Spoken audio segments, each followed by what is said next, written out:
Hello ITBS Media family. Welcome to the series on Linux for cybersecurity. We have done the introduction. We have also talked about Linux distributions. And in this particular episode, I'll be leading the practical section of installing Oracle VirtualBox. That will be the container on which we build our virtual machine. So if you're in Windows environment and you want to install Linux, remember two operating systems you cannot install one operating system on another. So what we can do is to create a bridge on which the Linux will sit. So we have the Windows operating system on our device if you are running Windows, and then you have the hypervisor, which is the Oracle VirtualBox. Another hypervisor you can use is the VMware. So now we have chosen to use Oracle VirtualBox. Is free, and just go to the appropriate or the official website. So let's go to the website.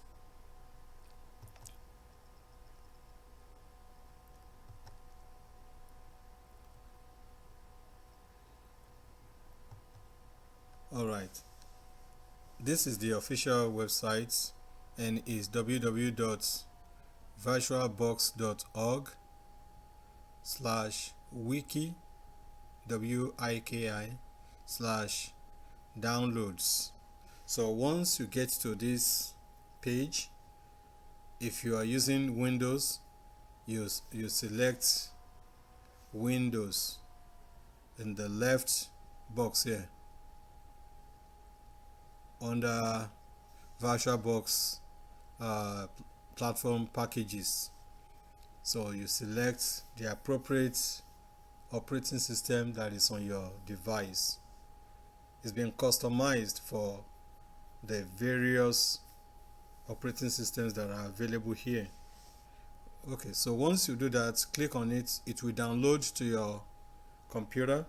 Then you go into your download folder and right click on it and run it as administrator. Run as administrator. So once you do that, we should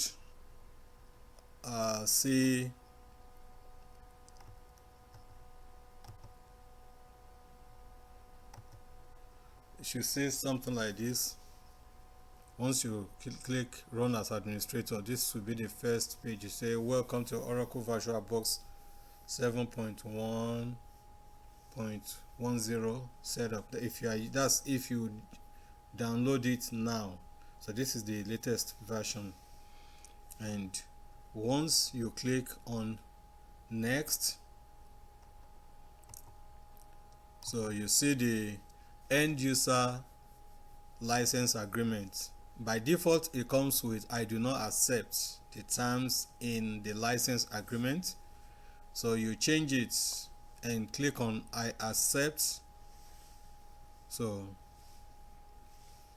once you click I accept, and the next button will is grayed out now, but if you click I accept, then you'll be able to proceed with the installation.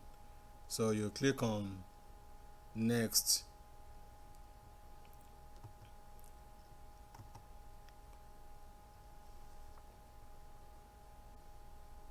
So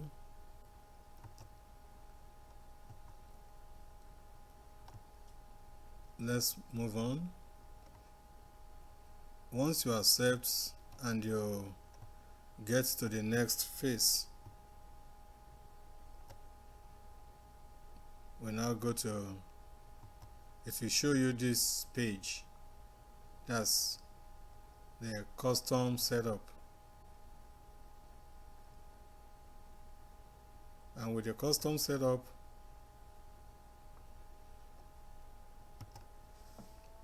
you don't need to do anything here except you're an expert and you want to customize it. So that's why you have custom setup. Select the way you want features to be installed. But for beginners, I will say just click next, and it will show you location where the VirtualBox will be installed.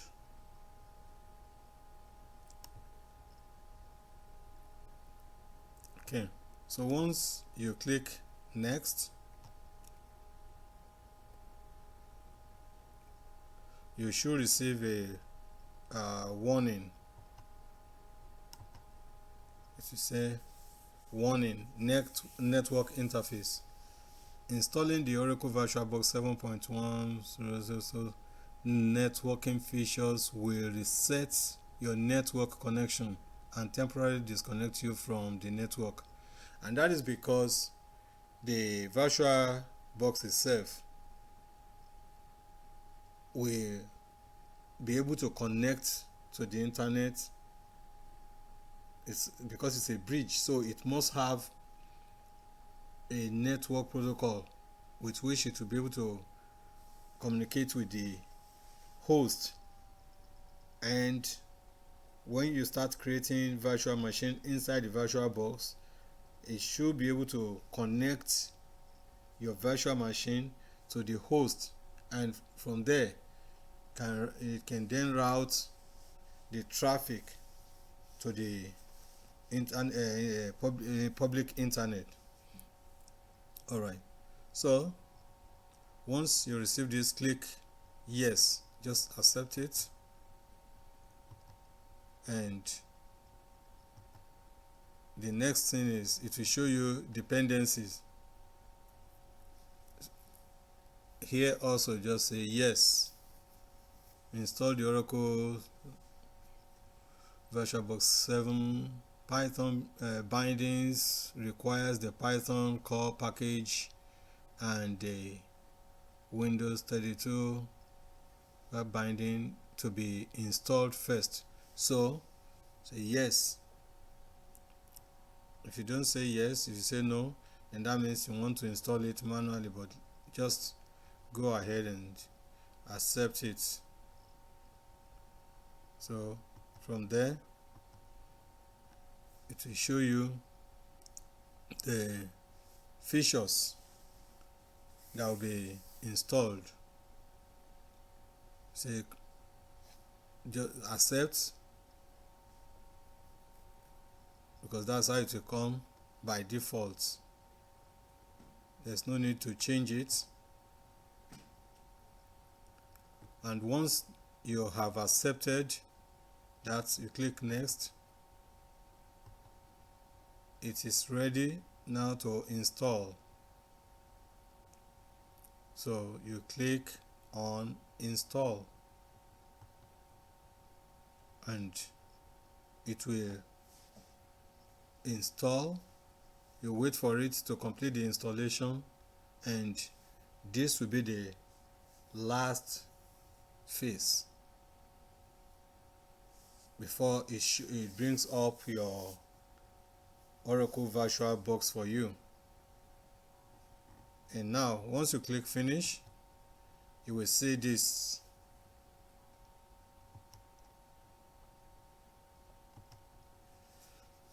And you can see here it welcomes you to the VirtualBox, and here this is important. It says basic mode, expert mode. Do you want to select basic mode? And you have the definition of both here. So the basic mode is for beginners. The expert mode includes many features that are not present in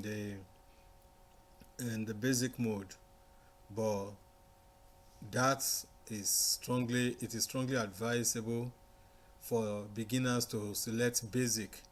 You can always upgrade it to expert mode, and you can read it right there. So, and once that is done, you are ready to start creating your virtual machine. Once you click on basic or expert mode, the green plus sign here is your first tool to create a machine. So, and once you do that, once you accept, here you go, you say welcome to VirtualBox. So now you're fully ready. You can go to file, to machine, and you have a drop down, you see new, or you can click on new here or add, and you will be able to work. I think I'll just stop here.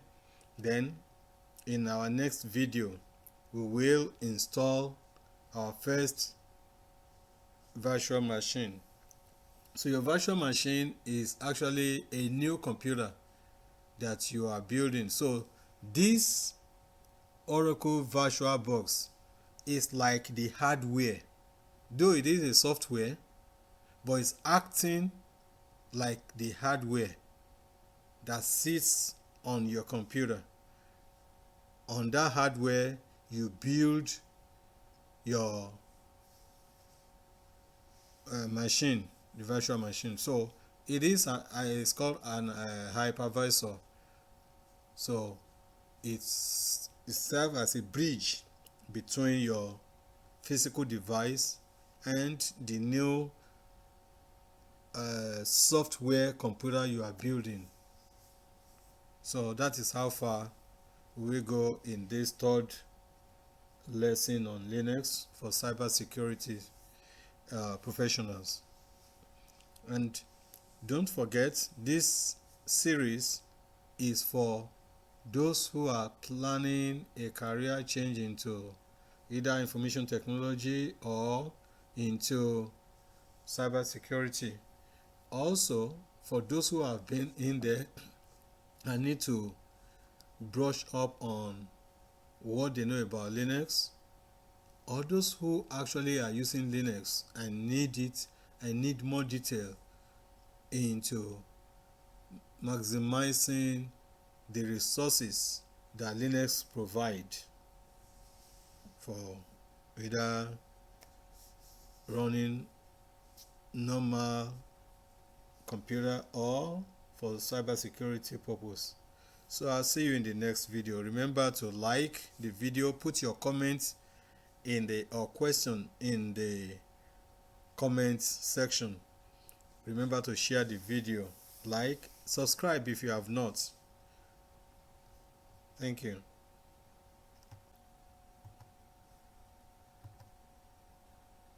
Hello, welcome back to ITBS Media.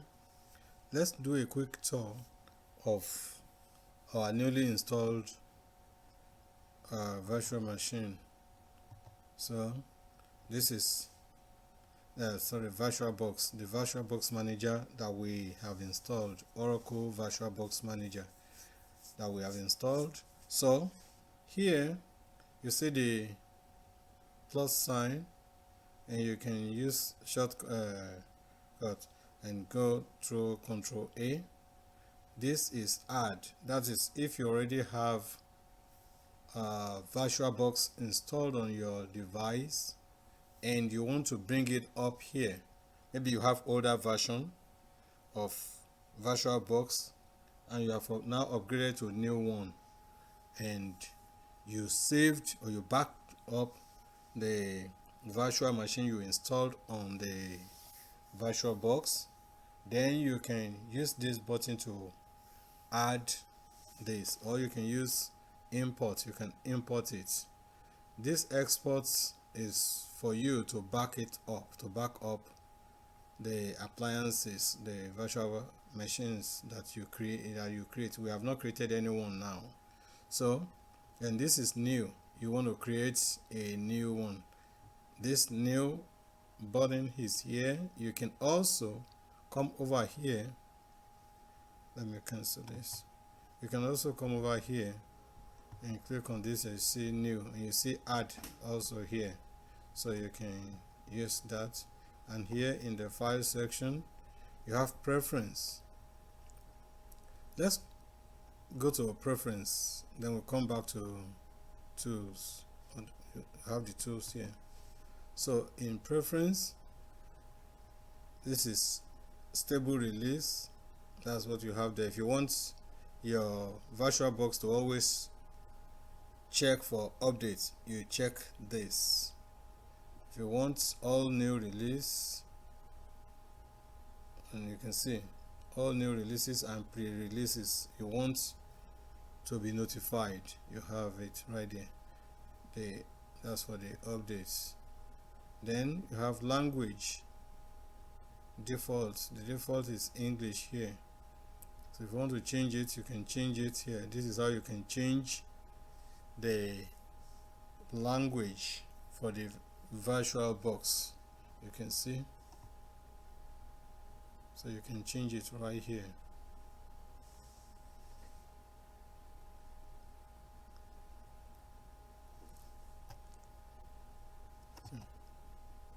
Then display, you see that also here. So I'm just going to cancel that and go out of it. Then this is activities, or let me go back here. You see the same tool there. This is tool. I've told you that import appliance, that's when you want to bring existing virtual machine into the VirtualBox. Then when you want to back it up, back up virtual machine, then you use export appliance. And this is tools. So you see what you can see through the profile, cloud profile manager, extension pack manager, VM activity overview. Let's just click on this. Here you see how your machine is running. You see the host CPU load, the RAM usage, and the host file system. You see nothing is created in it yet. You see 0. Alright, so let's go back and create. Let's start creating. Let's go back to the welcome page. So we want to start creating virtual machine now. Let's click on new, and you see it has brought up the virtual machine, new virtual machine installer or a creation page. So you give it a name. Says you should give a descriptive name and destination folder. So the destination folder is already here. You can change it if you don't want it in this folder. It will automatically pick a folder in your program file, but if you don't want it, then you will have to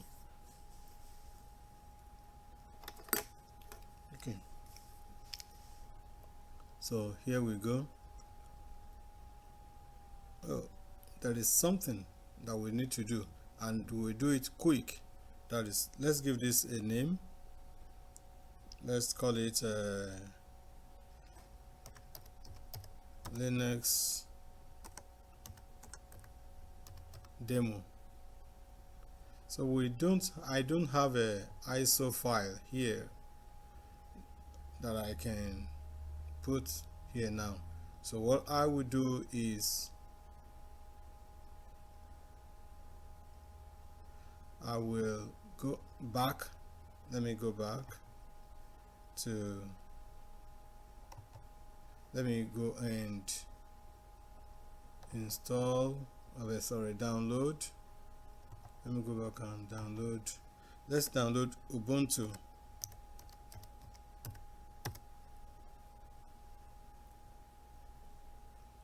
Ubuntu download. Okay, so you can see this is the official website, ubuntu.com/download. Let's download the latest version. Accept.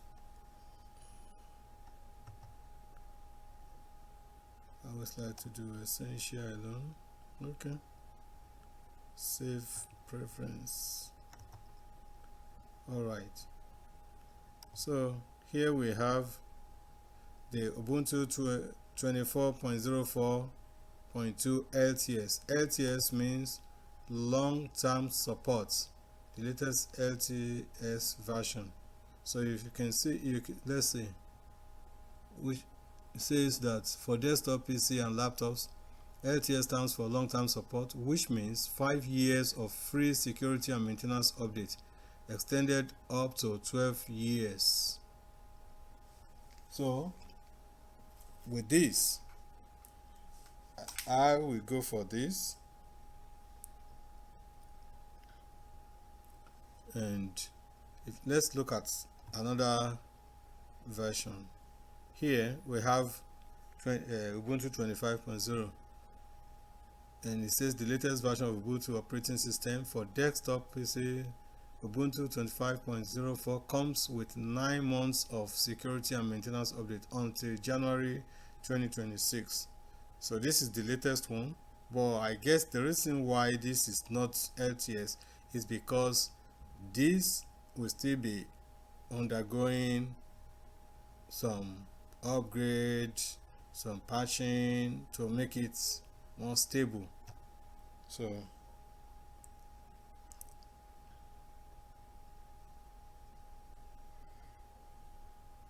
that is, so let's just go ahead and download the LTS. It's about 5.9 gigabytes.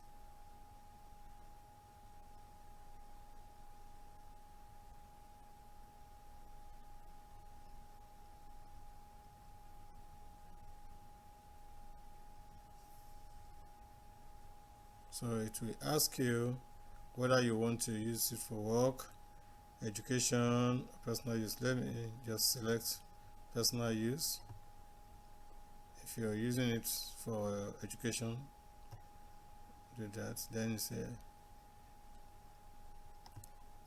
I think it's already downloading. This one is if you want to sign up for newsletter. This page, once you click on it, it will start downloading, but it will bring you up to the next page, which will be a page where you sign up for newsletter. That's not mandatory, but if you sign up, it will do good. So you have to supply your email. That's if you want to always receive information about the latest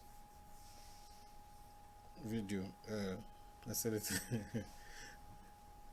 It's like I'm sleepy now. Okay, so if you want newsletter that is supplying you information about updates to the version you download, then you can sign up. This will take some minutes before the 5.9 gigabytes executable ISO file will be completed. So let's wait. Once that is done, then we'll be able to proceed with the installation of our first, or the creation of our first virtual machine in the Oracle VirtualBox.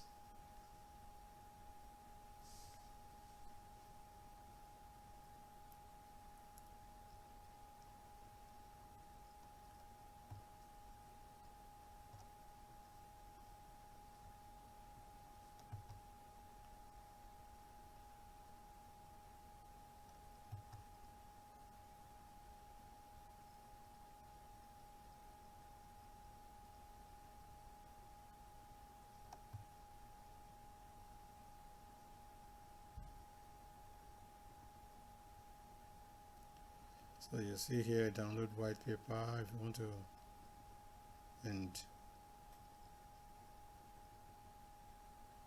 more.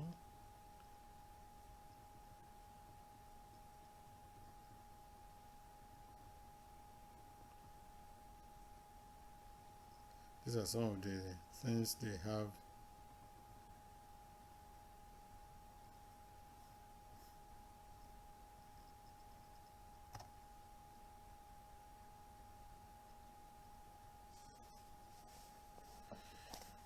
There is download in progress.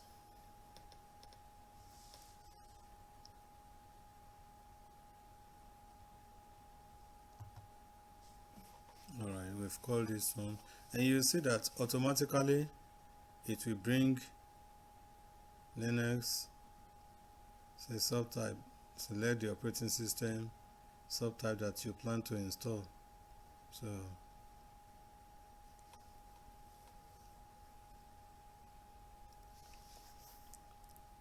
anything holding us back now is the ISO file.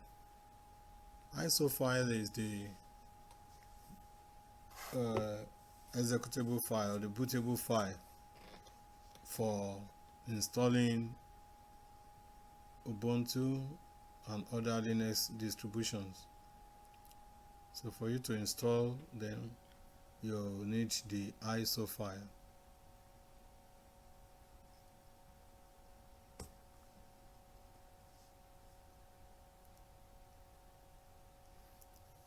So I think once this is done, once the installation is completed, I will resume the video. Lesson number 6 on Linux for cybersecurity in this series that we're running on ITBS Media. In this particular tutorial, we want to walk through what etc directory is. And I want to advise you, especially beginners, do not be in a hurry to start running commands and things like that. It is always better to be familiar with the environment, to have deep understanding of how to navigate around your Linux operating system before you start doing anything. That will give you a great advantage than to start the running command when you have not even known what the environment looks like. So that is why I'm taking it step by step to make sure that any beginner that comes across this video and could go in the series in that order will be well grounded to and be ready for any navigation and use of the operating system effectively. So I will say, if you want to know the directories that are available by default here to users, what will you do? I want to see. Just type it in the comments. I'll pause a little and say, don't look at the comment section so that you don't see what others put there. Type. That's just to test yourself. Okay, it is ls. Now we have these directories as the default that any user can access. They are common directories. But then, for someone who will work in cybersecurity, you need knowledge deeper than these folders. You need to start moving deeper. Start going deeper And the first one I will show you is the directory that is called etc, that's /etc. It is directly under root folder. So what we do is we need to change directory cd /etc. So we have changed to that directory that we want to talk about, and we're now in etc directory. Just as you were in Linux demo as the user and you have this directory made available for you, these are the directories that are assigned to this user by default. So but where we're moving now to is somewhere deeper, and that is the etc directory. So what you do is you want to list what is in the etc directory. You can see it now, say the prompt sign, and you see it here that we already have /etc, but here you don't have anything. Can you see? Don't know if you can see my cursor. Okay, so just that ls, and we'll see the various directories that are in that. Okay, here we go. So let's do a quick walkthrough. See all the directories in etc path. And what is etc? etc for directory is one of the critical directories in Linux or Unix operating system. They contain system-wide configuration files. So when you say configuration files, these are files that you modify, or that at development stage they are the files that specify the structure of each application or tool that is that this folder represents. So if you're talking, for example, if you're talking about an cron tab, let me go to, okay, see cron tab. This is one example. So we will work with this very soon, because this is used for job scheduling.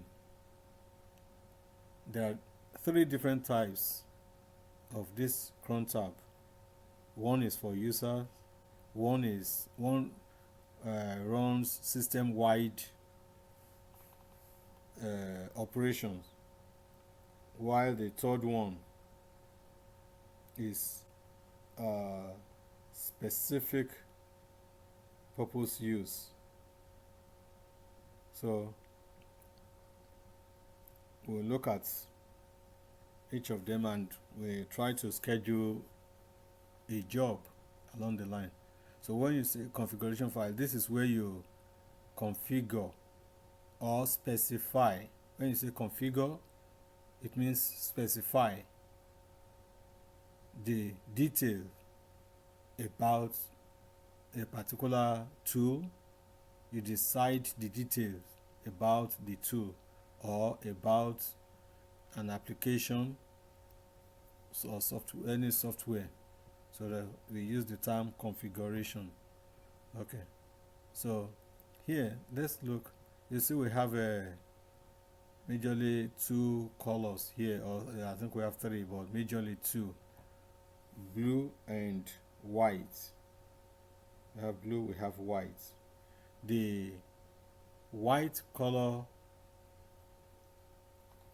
directories are the system-wide directories that are not executable files. They are not executable files. We can modify them.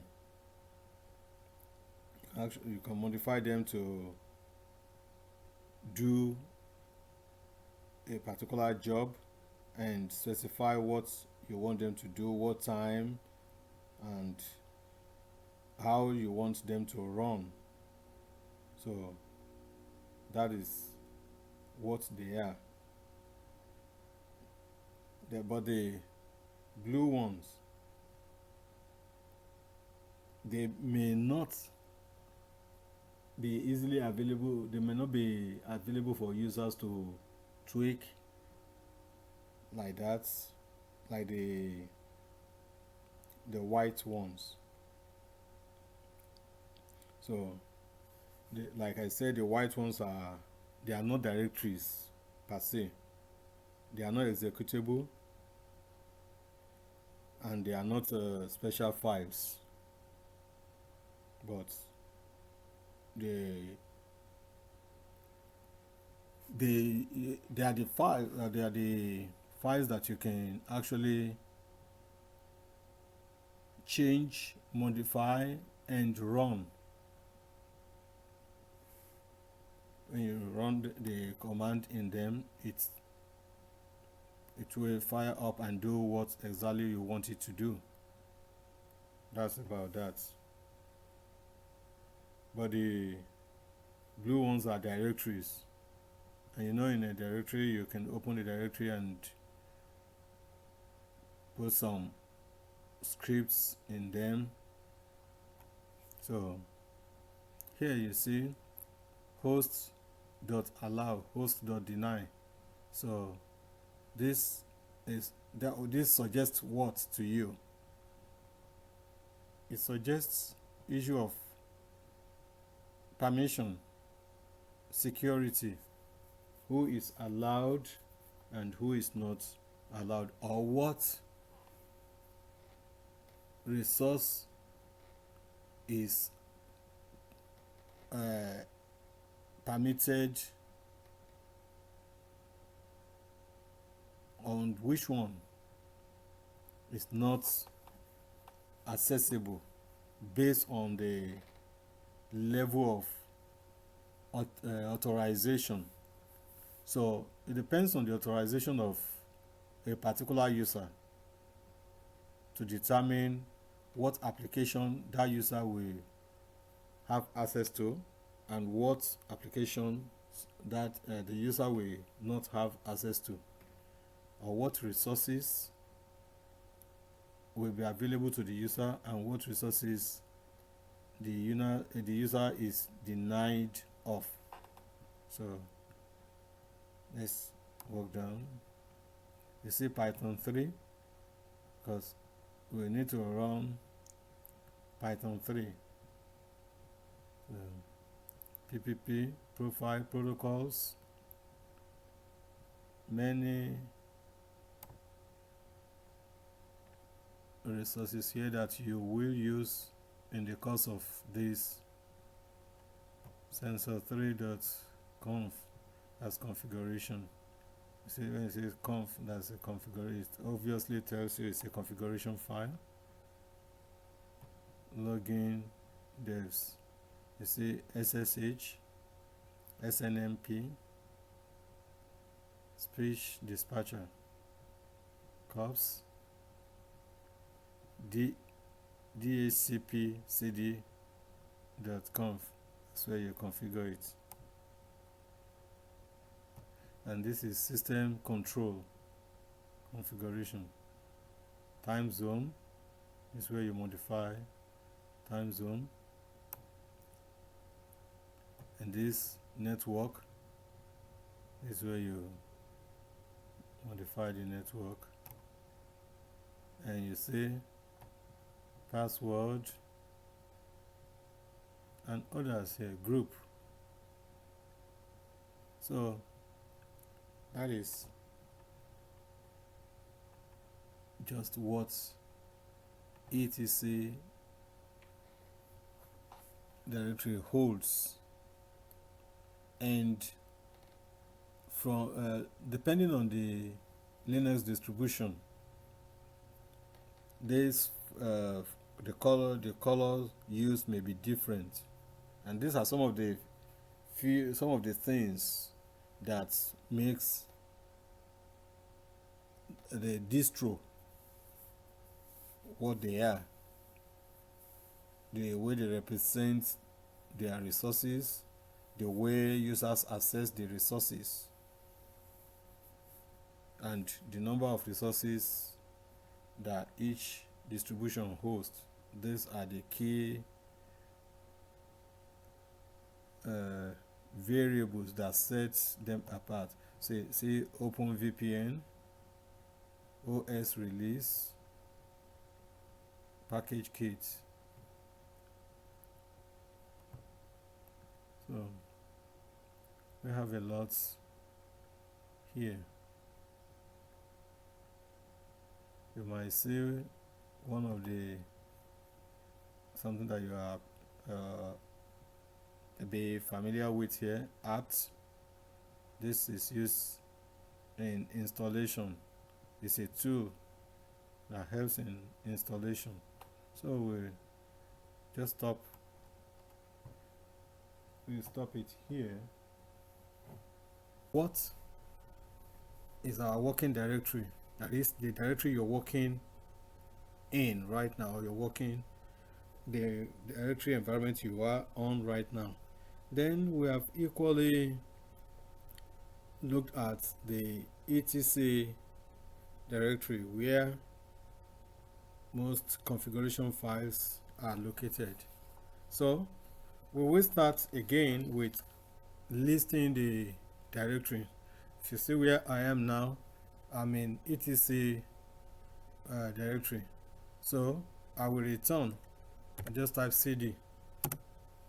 Now I'm back at the home, the user page. So from here now we start. I will say ls, that's list. These are the folders or directories we have here. So the next thing we want to do is we want to check pwd, what's our working directory.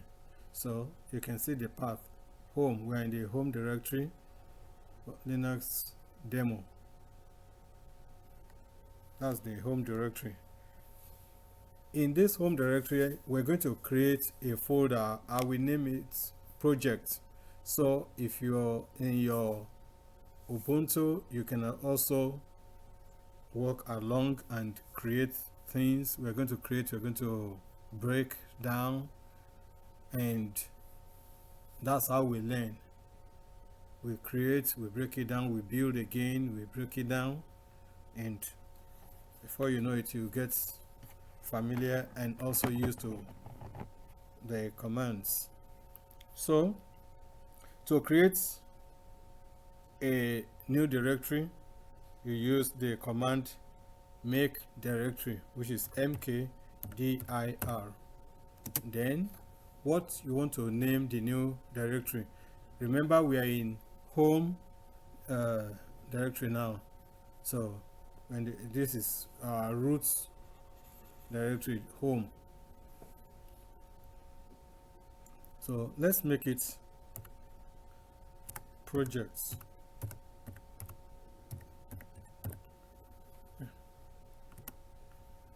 Now I will, since we have given that command, let's see whether we have created the directory called project.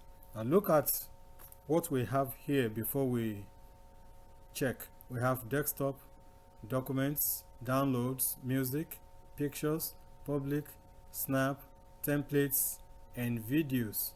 We do not have projects up here before we create it. So let's run ls again. Remember, we ran ls here and we have this listed out for us as the existing folders.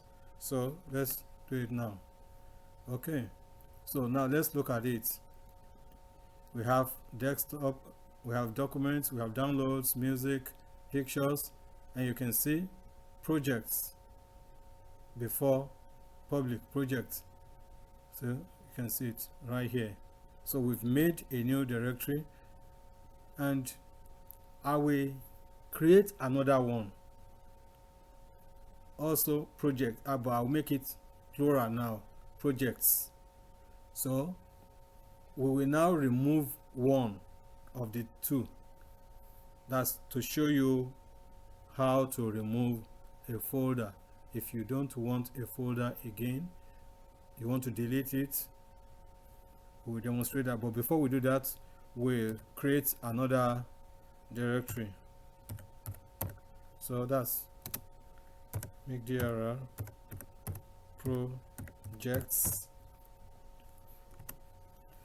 and if we list now, you see we have projects and we have projects. So that is how to make a new directory. New directory is comparable to folder in the Windows Explorer if you're using Windows operating system. So it's synonymous to the folder in Windows environment. All right, so now we're going to remove one of the folders we have just created, so that we don't have a confusion. Maybe let's assume that you created two, or let's say something. Let's say make dir, that's make directory. Let's say project again, and let's see what will happen. Can you see? It says cannot create directory project, file exists.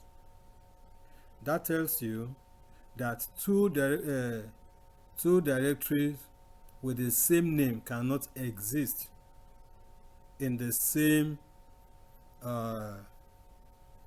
root directory. So they have to have different names. But you see that we created project and we created projects, and it accepted both of them. So now let's do another thing. Let's say mkdir. Let's see whether it is case sensitive or not. So this time around, we're going to use lowercase, and you see it accepted it because it is case sensitive.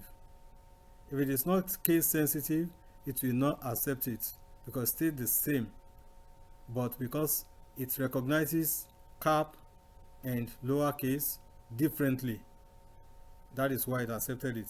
So ls, you can see project with lowercase, project with uppercase at the beginning, and we have projects.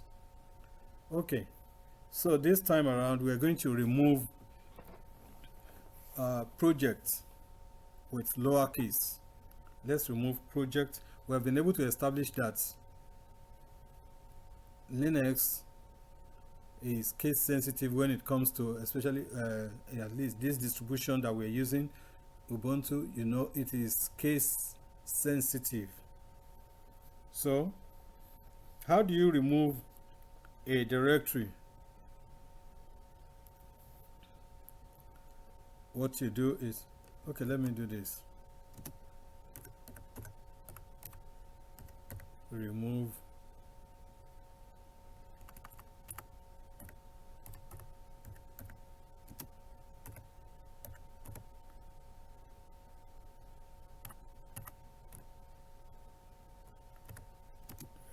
directory.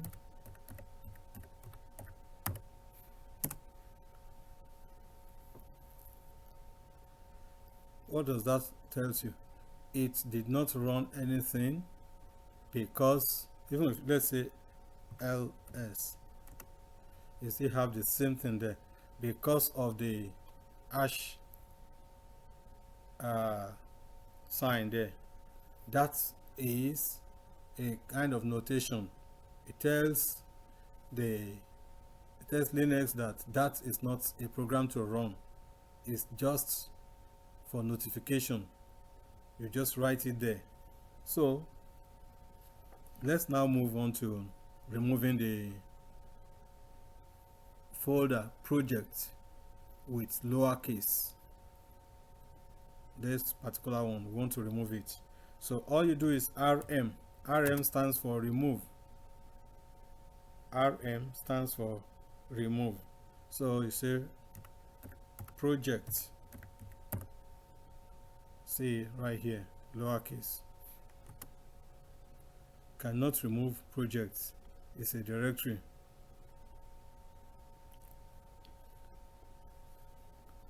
It says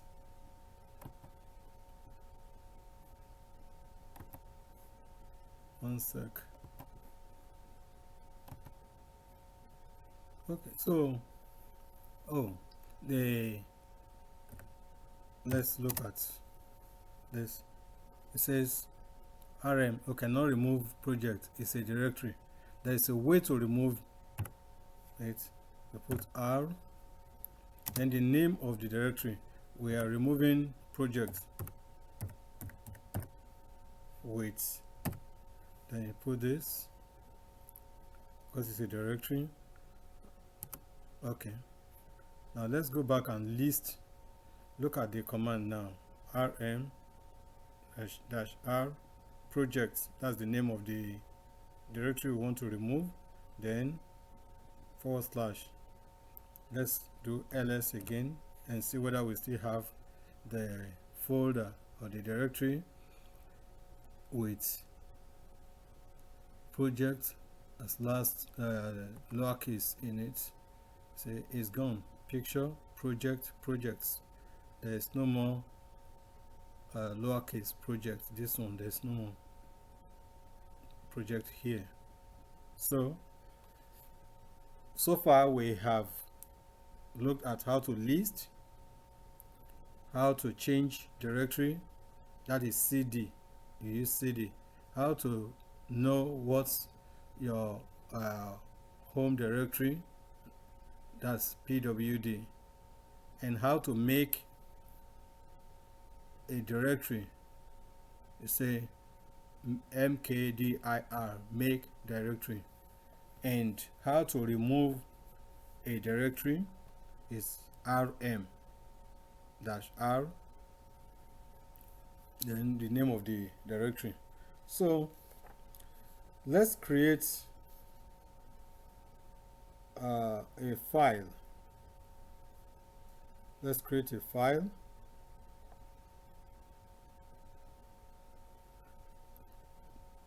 Let's change to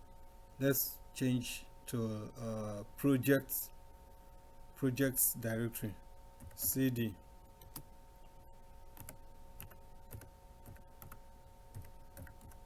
projects. But before we do that, let me say cd, then let's use the name of the folder or directory that we have removed. Let's say what error it will throw. I always like to teach and bring out error so that when you come across such error, you know exactly what it is and you get familiar with solving or finding solution to errors quickly. Say the project. We're saying that you should change directory to project, whereas we have removed that folder here. It's no more, the directory is no more there. So let's see. It says project, no such file or directory. So now let's change to the one we actually want to change to, cd projects, cd projects, and you can see that we're already in projects now. Okay, in this projects folder we want to create a file. You know, in a Windows environment, if you create your file, you need to save it into a window, into a folder, like either documents or download, or you create another folder inside document and you name it. That's how you run it in the Windows operating system. So here we're already in the projects directory now, and let's create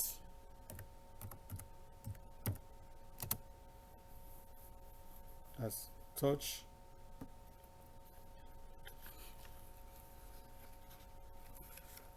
what should we call the name of the file? Touch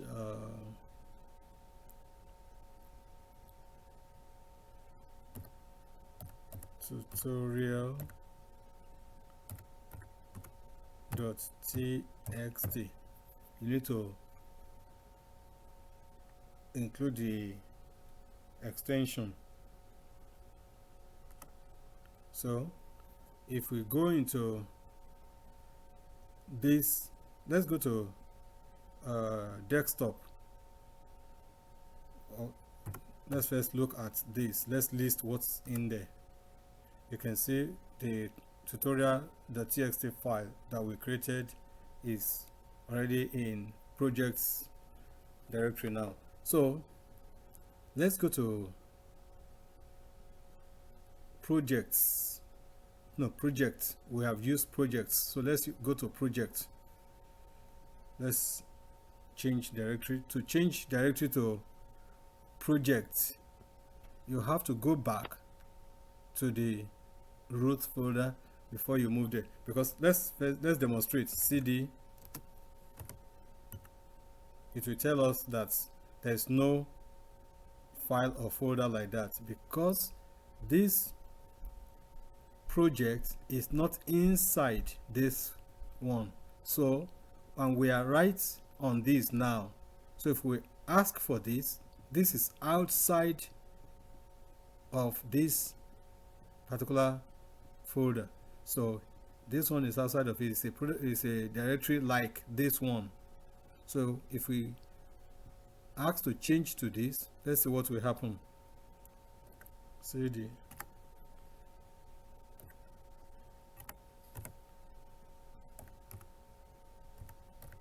project. It said project, no such file or directory, because you cannot. It's navigation in Linux is progressive. If you move from the root directory to the directory and to whatsoever is in that particular directory, that's how you move on like that.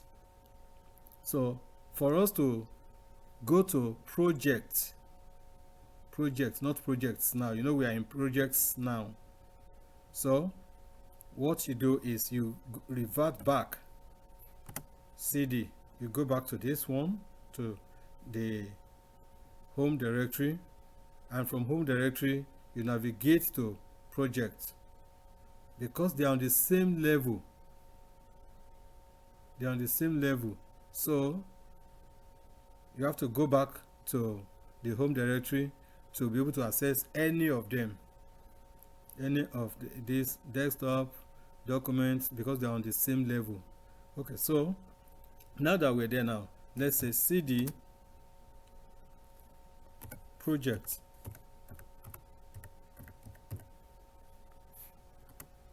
See, we are in projects now, not projects. If you look up, we have projects, and that's where we created our tutorial txt. So let's ask Ubuntu to bring up our tutorial txt for us here. Let's say, let's assume that we are thinking that we could be able to access it here. or we could access it here rather. So let's just say ls. You see, ls produces nothing because there's no file in that folder. So let's create another file in that one. Let's call it YouTube list. So we say touch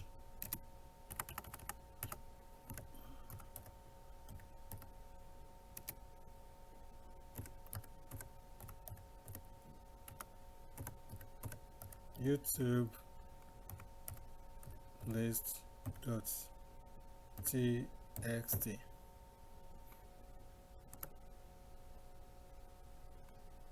Says command touch not found.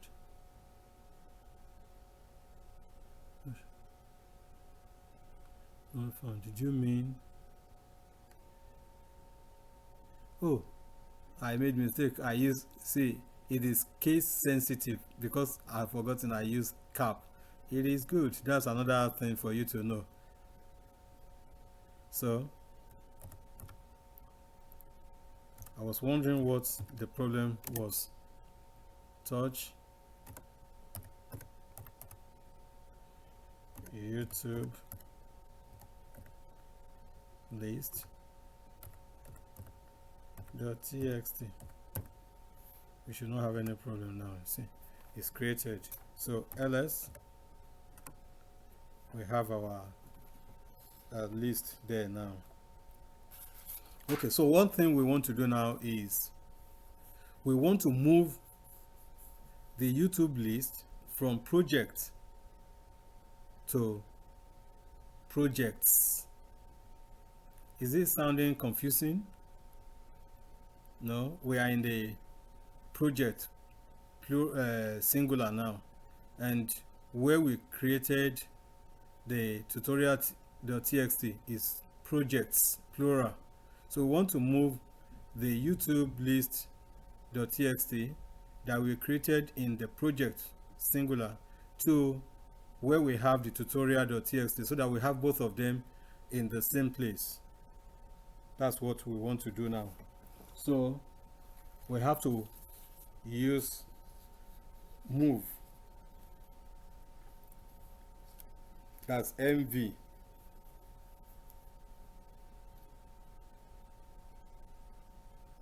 You can use move to name or to rename or move a file.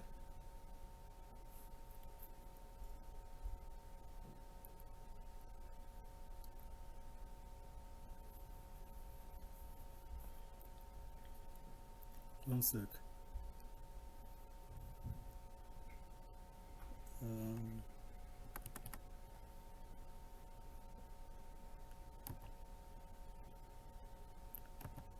Sorry guys. Yes, we want to move the YouTube list.txt from projects to from project singular to projects, so that it can be with tutorial.txt. So I think we should, okay, we'll go over there and rename, or we should rename it first. Let's use the move command to rename YouTube list.txt to YouTube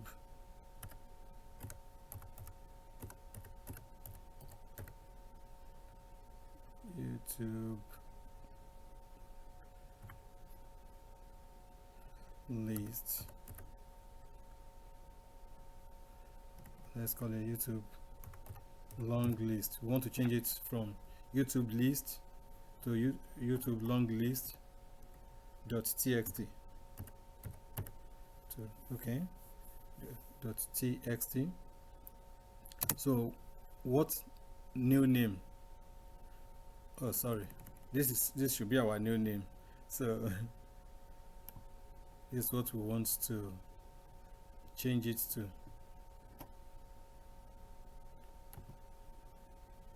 Let me copy it and then make adjustments here.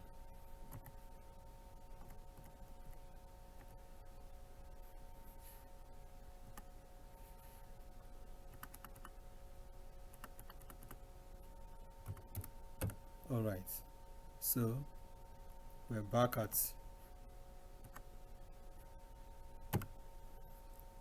where it is. Okay, YouTube list. So all we just do is we put in the new name, move YouTube list.txt to YouTube long list.txt, and it will change.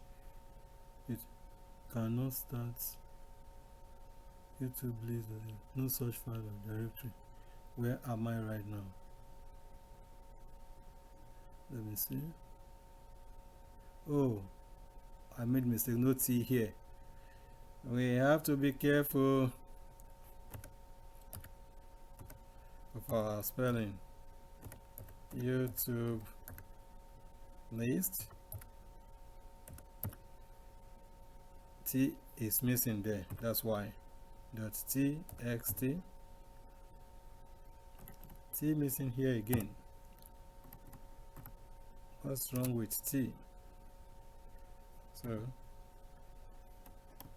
this is the new name, YouTube list txt. Okay, see, no command, move.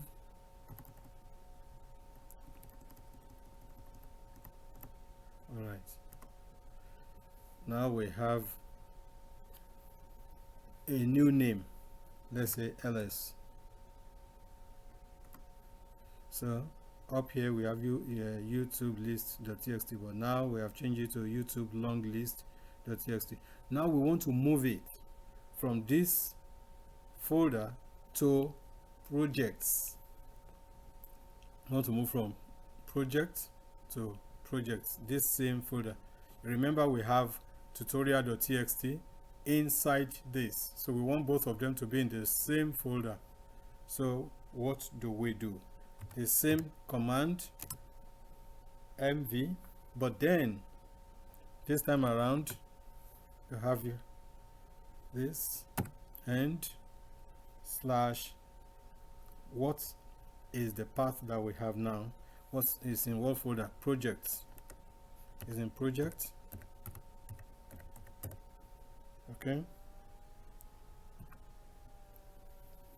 then the name of the file we want to move. So we have YouTube long list, YouTube long list.txt, and this again. And now the directory where we're moving it to, projects, and that should do the transportation. Say, okay, now let's look at this folder now and see whether we still have anything in there. So ls, say there is nothing there. Now let's change directory to projects, the plural, and let's do our list ls and see how many files we will see in that folder. Okay, so cd, because we want to change it, we'll go back to home directory first, then we now change to projects. Now we're in projects. Let's see what we have in the projects ls. what's going on. 1 second.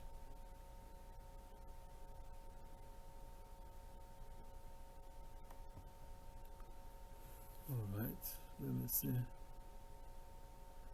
Did I move it to a folder? Where is my, okay, project. Oh, I see what mistake. See, this is my spelling. Projects. Okay, so let's go back. We'll move the tutorial to projects too. It's like I created a new folder here.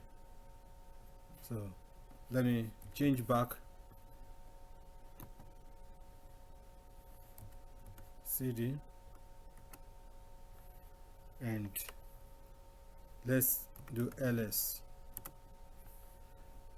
Oh, okay, I see. This is right here.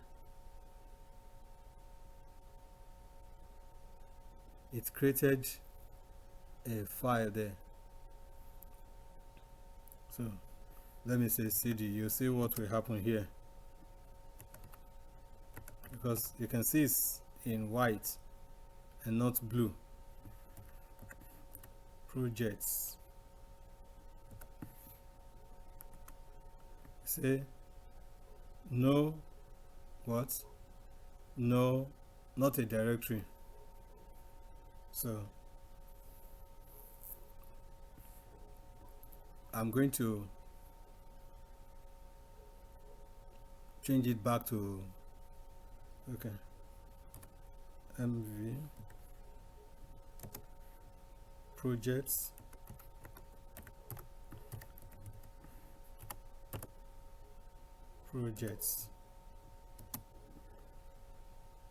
So I'll give it its original name, YouTube long list.txt.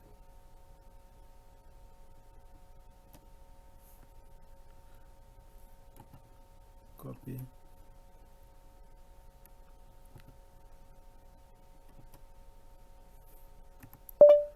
You see, it is good that I make this mistake. Making this mistake will show you how you can go around problems when you make mistake in the course of your work. So because I wrote projects, it created a file instead of a directory. So what do you do? So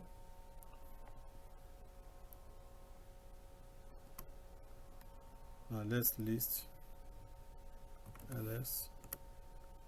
Okay, so we have our this thing here. So what I will do now is I will move it from here to where we intend moving it to. Remember when we were moving it here, we intend moving it into projects, but I made mistake in the spelling and I wrote projects instead of projects. So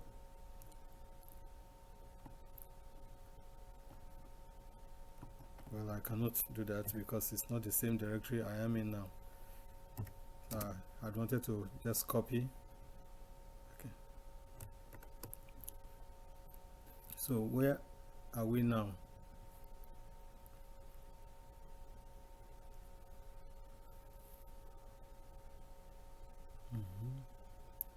Move YouTube long.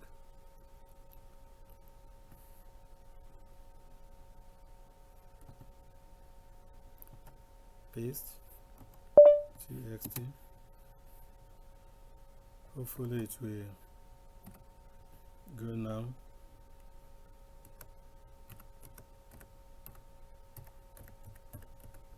Projects. I want to see if it will go without specifying the let me specify it.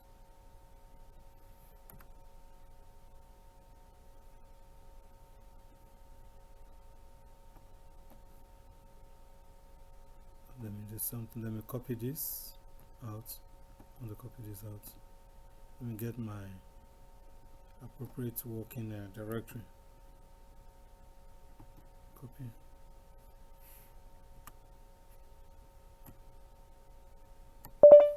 Just going to use pwd. Okay, so you see home, so we're going to have our mv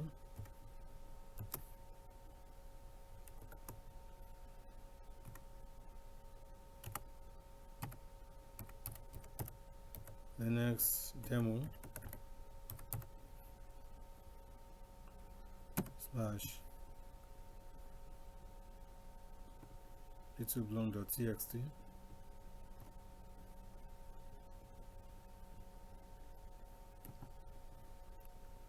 Copy and paste.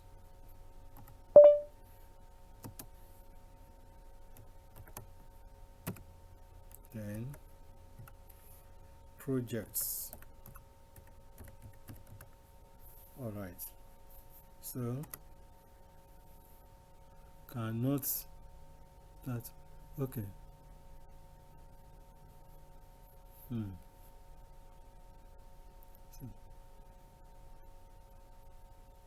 no such file or directory.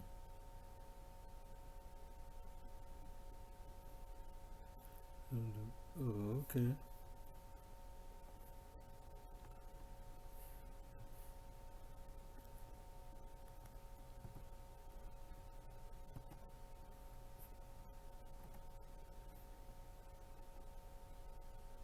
TXT.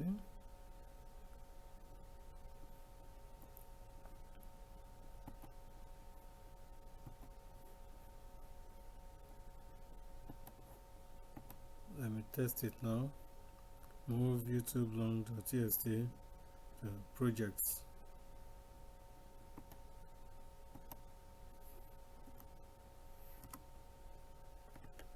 Okay, so let's now go back to projects. CD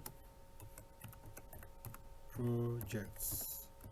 If we have the right thing, we should have two files there now. Okay, so we have our two files, tutorial.txt and YouTube long list.txt. See, the error here is because we're already in this, already in the home directory, so there's no need to specify the name of that directory again. That's why it duplicates it here. It says home slash Linux demo slash, so it's like it's duplicated, so there's no need to do that. And you can see what we just do is the name of the file, and because this particular file and the directory, they are in the same environment, so we don't need to first specify that the home directory. So that is how to move. You can use it to move file, you can use it to move the directory. There are so many functionalities. So what about, let's open file. Let's open the file directory. We have not written anything there, so we use nano tutorial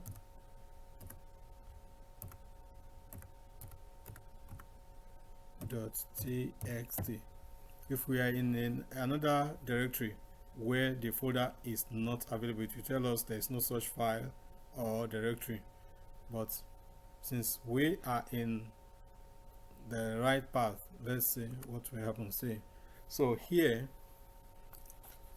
you can edit that file. Now this is the file we created, tutorial.txt, and you can see this sign is control O is out, control read and control R is read file, Control W is where is, Control backslash is replace.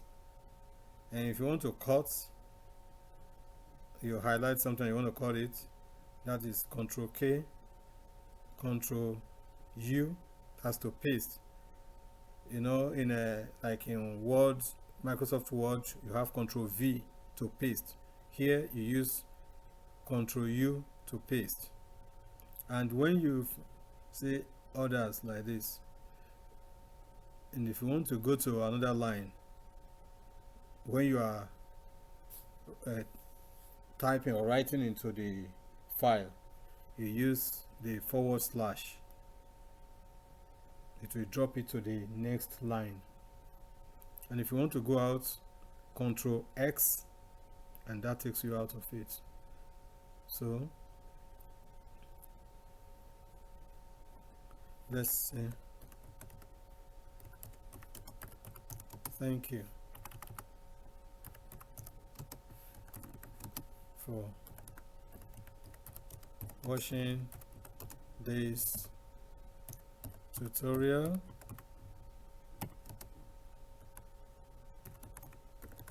Please take a moment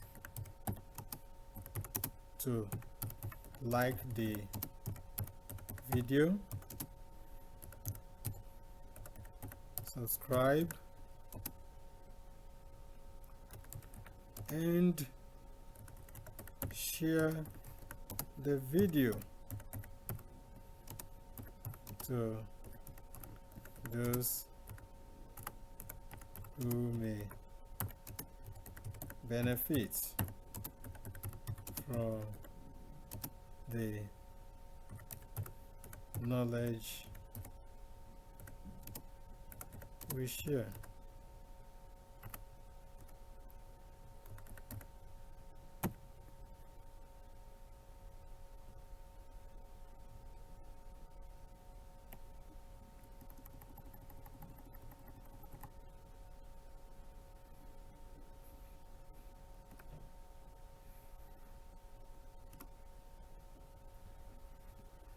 Okay, so if you want to print it, if this one is here, it will definitely print it at this point. So we have done that, and let me exit. That's Control what? Control X, and it will ask you whether you want to save the modified buffer. If you say no, it will not save anything you have put in the file. It will wipe it off and it will save the file empty. But if you say yes, use Y, and it will ask you if you want to append. That's MA. Append means you want to, you have just written something, maybe you have things in the folder in the file before, and the one you just write, you want it to save it below the one that was in the file before, then you'll just use that. So I have done that. So we have tutorial.txt with content now, but then if we open YouTube long list.txt, that has nothing in it. Okay, let's display the content of tutorial.txt. If you want to, you know, we have written something there, so let's display it on the screen. So say cat tutorial.txt, cat tutorial.txt. So you can see what the contents. So you can read what is in that file without necessarily going to open the file. Here you cannot by any mistake modify the content of the file. So you only open the file when you actually want to edit the file. That's when you open the editor and you make modification that is necessary and you save it. So that is how far we will go in this tutorial. We have learned quite a lot of basic commands, and we have made mistakes ranging from spelling mistakes, going into a wrong folder and expecting it to produce what it does not have, and how to navigate back to where we are. And we have also discovered that it is case sensitive, so it means that if you want to save into project and you have your P as cap, but when you want to save it you write P in lowercase, you're going to have that file missing until you realize what you have done and you are able to bring it back. And if you have a very large file environment, that may create a little problem. So that's why you have to be very conscious of the case you use. So I'll see you in the next video. Remember what we have in our tutorial.txt. Thank you for watching this tutorial. Please take a moment to like the video, subscribe and share the video. See the video to those who may benefit from the knowledge we share. I think something might be wrong with my keyboard. I have to check it. etc. So we navigated into etc. We looked at the resources or the files and other things we have in etc. So if you look at my screen now, you'll see I have two users, Linux demo and top one. I have created this particular user after that lesson, just for us to be able to use it. And we're going to create another user in this lesson. So we're going to go step by step. This particular video is going to focus mainly on revisiting /etc and looking at how it is useful for cybersecurity professionals. So if you are in cybersecurity and you want to, the one thing you must realize is that not everyone should have access to all the resources. It does not happen in any organization. So each user has its own login page and the resources assigned to him or her. So that login page and what resources are available to a specific user is the shell that user has. So I'm going to log in into Linux demo. That's the one we have been using.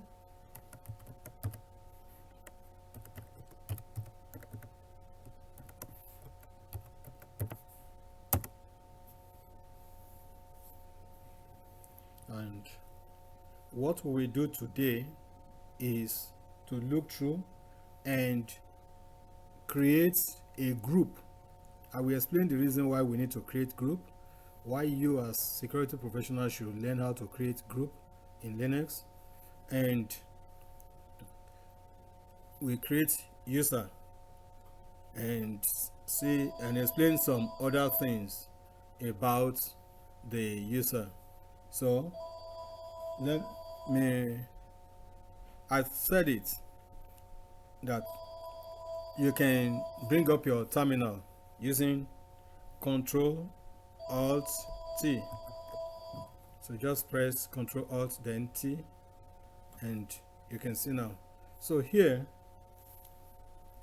I'm going to change to the directory etc. What do I need to use? CD, change directory / etc. Now we are in etc. The next thing I want us to do now is to list what we have in etc. ls. Here you can see, like I have shown in the previous video, see all the text files and directories and things like that we have in etc directory. So the one we are going to focus on today is the password text file, and this is it right here. This is it right here, PASSWD. As a security professional, it is imperative that you understand how to use this text file, what it is for, and what it means for the security of your systems. So let's open the text file password. If you look at this, you see we have a lot of files here, and I think I mentioned cron tab for scheduling jobs the other time. That's the one I mentioned mostly the last time, but today we want to focus on, you can see net config here. That should tell you that has to do with network configuration and time zone. Vim for installation, you have some other ones there as well. So let's go back to our SP, okay, password. So for us to open it, what command do we need? You use cat, CAT. When you say cat means to open a file. So cat /etc/ password, and it's opened. So let me scroll back to the top. You can see here you have root, you have this X, you have 00 root bin bash. Let me explain what all this means for beginners. This root, that is the position of the username, and it's followed by, so this represents a column for username, and this X represents column for password, while the next one, which is O here, represents column for user ID, and next is group ID, followed by full name of the user, and the home directory of the user, and finally the default shell of the user. What shell is the user created in? We have different shells. So here in etc you have a bin bash here, so for root. Now we're going to move out. I've told you, you will not see the password because by default it's encrypted for security purpose. Your user ID, the group ID, you will not see those ones, they are encrypted. So you've seen how to open the text file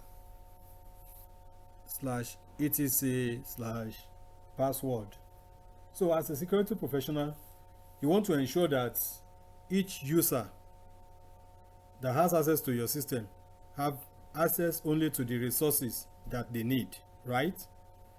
And access permission is denied on systems that they should not have access to.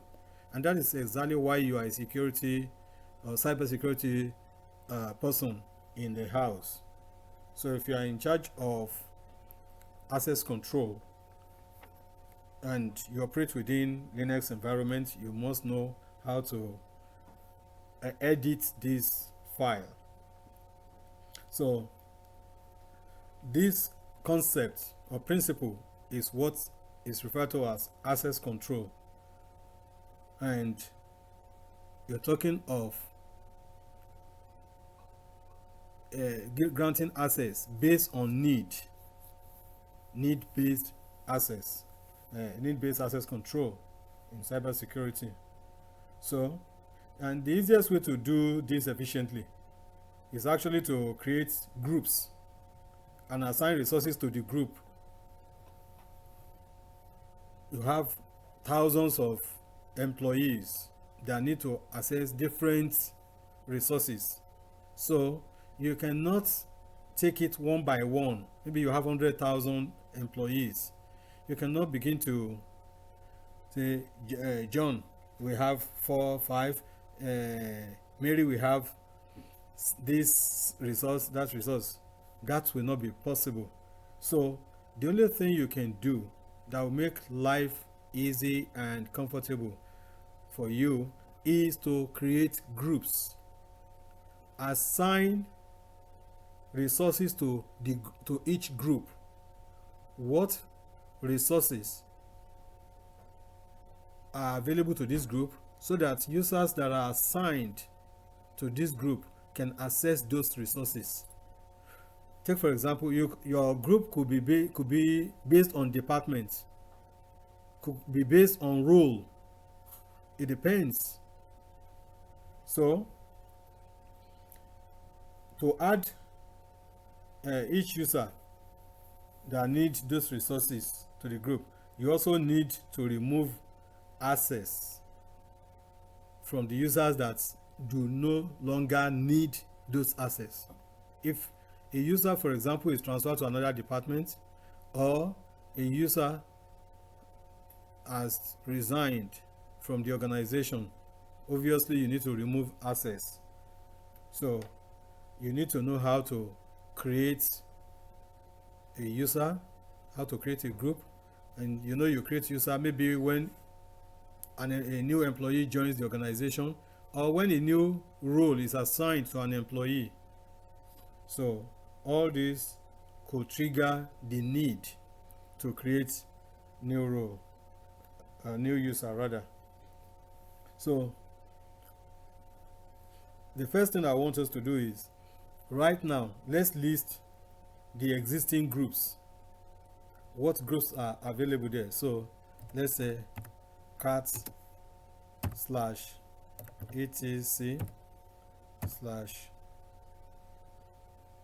I think, let me do this. I always like to so that there will be space for easy readability for those who may need to, so that everything don't look just like one. So when you say cat/etc/group, let's see. So here you can see that we have list of all the groups in this etc directory, starting with root, and you can see system, you can see admin, TTY, fax, users, systemd, network, and so on and so forth. And here, top one is the one. If you notice, when I wanted to log in into this particular user, there was another user. This is that user right here, top one. Okay, so let's continue. now we have known the groups that we have. You see, top one is the last one here. So we're going to create new group now, and that will be the focus of our demonstration in this lab. We create new group, we create new user, and we will create password for the new user. We will log out and we will log back into the new user we have created. So to create a new user, new group rather, new group. So just say sudo, and you know the meaning of sudo, meaning that you are operating as a super user or as root. You are not an ordinary user. You are an admin that can grant access or revoke access. That's what it means. If this particular user Linux demo does not belong to the sudo users, it will not be able to create any other user. So, but because it belongs to that group, we will say, so say group add. So what you want to add, if it is user you want to add, user comes first before add. If it is group you want to add, group comes first before add. So sudo group add. Let's call our new group YT-sec team. YT-sec team. Let's call it that. So it's requesting me to put in password.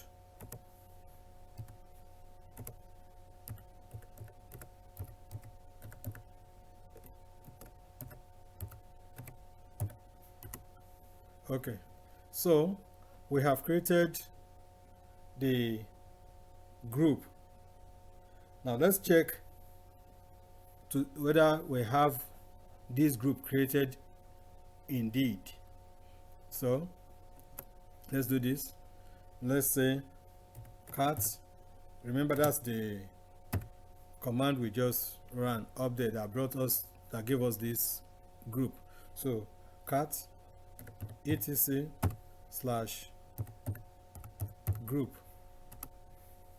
and now you see we have top one here, and you have the new group here, YT-sec team. You can see it now. So we have successfully created a new group. We're proceeding now, and if you want, apart from looking at maybe using cat to check, cat will bring out, it will open the file itself, so you will see all the groups. But what if you don't want to open all the you don't want to open the entire file? All you just want to do is check whether that particular group has been created. So all you do is grep, then the name of the group that you want to check whether it's in that particular directory. Grep YT-sec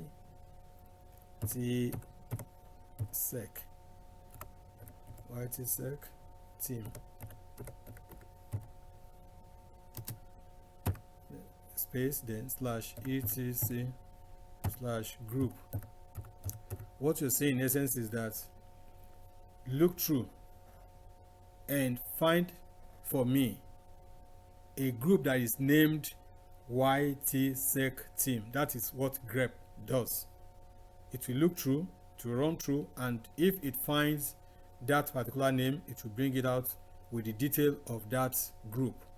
So let's see this, and you can see it has brought out the detail of the group without necessarily opening all the groups that are inside the etc group for us.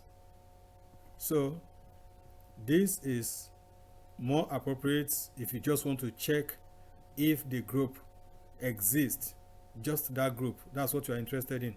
But if you want to know all the groups in a particular directory, then you use cat, because cat will open the file itself, but grep will look through and print out for you what you need. You need. Okay, let me try something here. Let's change the name.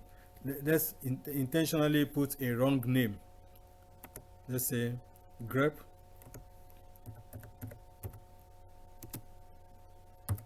yt sec team slash etc slash group. You can see that it did not bring it out. Nothing. It did not bring anything out because that group does not exist. So we proceed. Now let's go and create a user. So let's create a user called learner. And after we create it, we then create password for learner. So remember the command for creating group. You use sudo user add, as I said it earlier. If it is user comes first, then add. Then you add this flag m, then dash s, these flags, then bin bash. This is where you want it to create to put the new user that you are creating. And once you do that, it should be able to create the new user for you.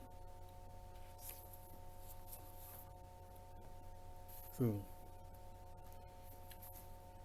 sudo user add, the flag m, and dash s slash bin bash. This, I said, this is the shell, and the username that we want to create is learner. We are all learners, so let's use the one that we remember quickly. So I think that should. Okay, the user is created, and while we have created the user now, the user has not been added to the group yt sec team. It has not been added.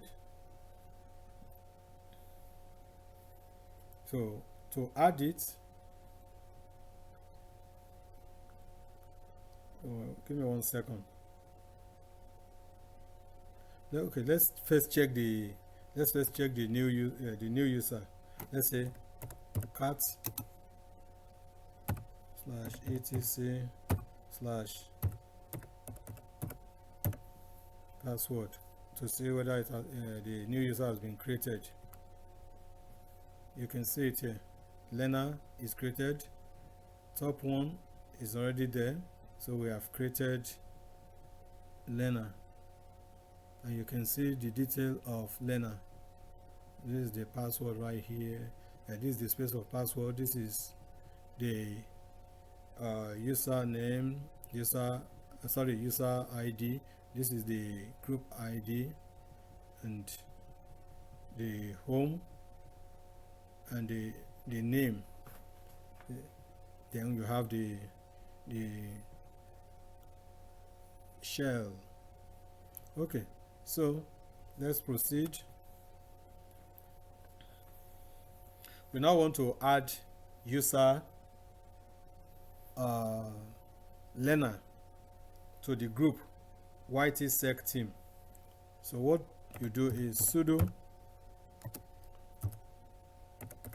user mode.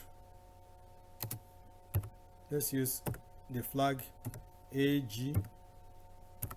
AG gives Linux the instruction to append this particular user to the group and not remove the user from any other group it belonged before.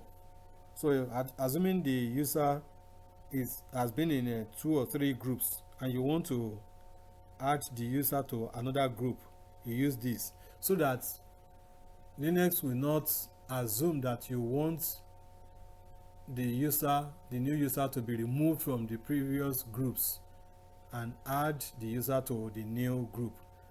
So it will keep the user in the group where it has been, and then it will create a new profile for it in the new group that you are assigning to the user. So that's why it is good that I bring that up. So let's say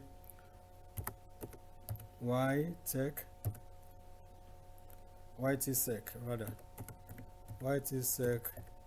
team learner. So user mode, meaning that modify the user list. That's user mode. You modify the user list, append this new user to the group without necessarily removing the user from any other group the user belonged before now. That is the meaning of this. So let's do that. Okay, it has done that successfully. So let's check the group YTSec team and the user in this new group we created. So let's see. We use get entry get ent group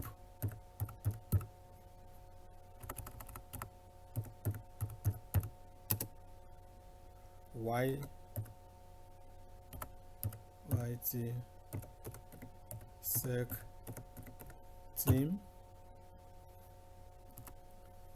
and you can see the output learner. That is what we have here. So with that, let me see. I think let me go back up here. I want to do something. Let me see the groups we have here. Roots.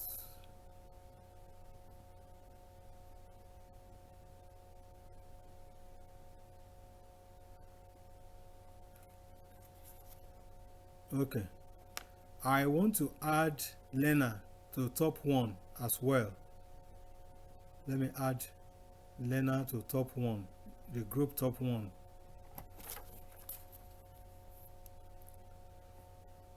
So we have this also. We just have this.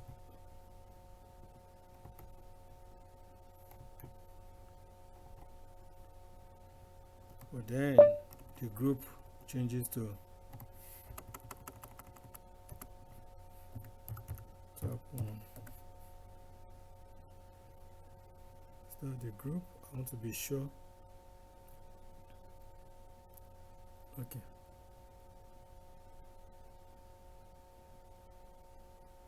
Yeah.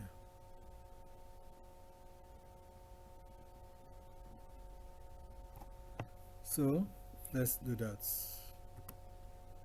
Okay, now that we have done that, let me check the entry, the users in top one. So we have get entries for this group.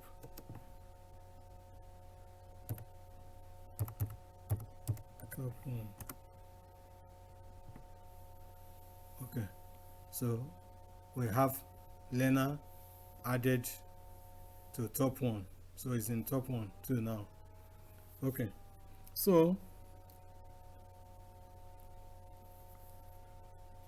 what I will do now is I will log out, and by the time we will log back in, let's see whether we have a new user shell or not.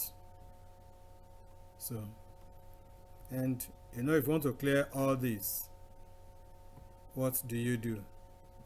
In different distributions of Linux, the command may vary, but in Ubuntu, all you do is type clear and it will clear everything. So let's do that. Clear. So you're back at the top. All right, so I'll close this out and let's power off the machine. Now I'm going to start all over, and let's see. The first time, before we created the new user learner, we had two users: the root user, which is Linux demo, and we have top one. So this time around we should have three.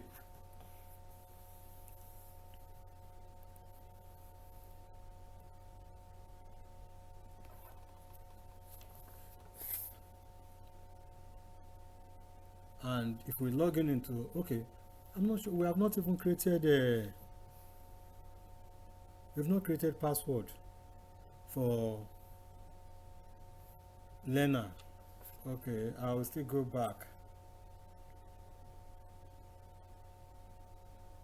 I'll go back and create password for learner. How come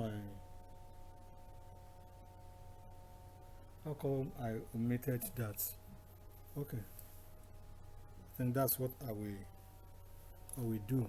I plan to create password for learner, and so that we can use that to log in and secure the shell when learner want to log in.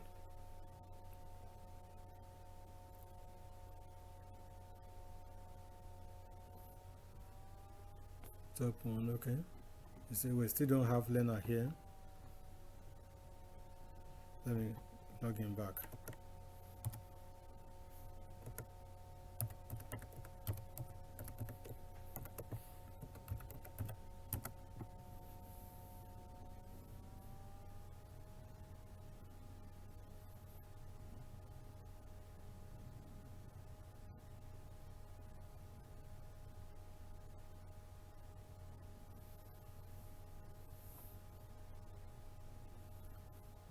Alright, we're back here. Let me start again with my Ctrl-Alt-T to bring up our terminal. Alright, so cd/etc, and now let me create password for user learner. Let's say sudo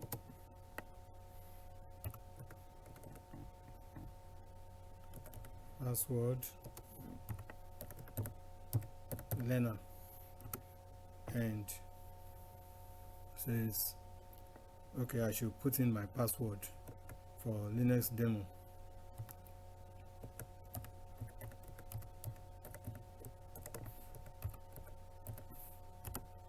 Okay, now it wants me to put the new password for learner.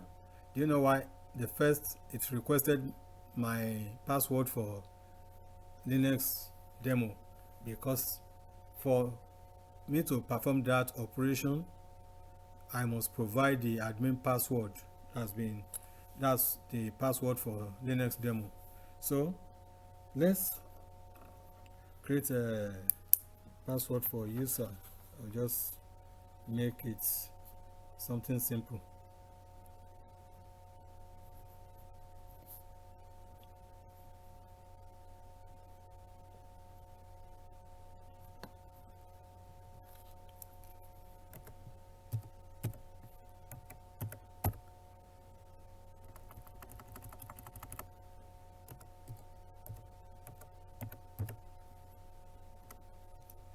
Okay, I think I made mistake there. My hand touched something. Okay.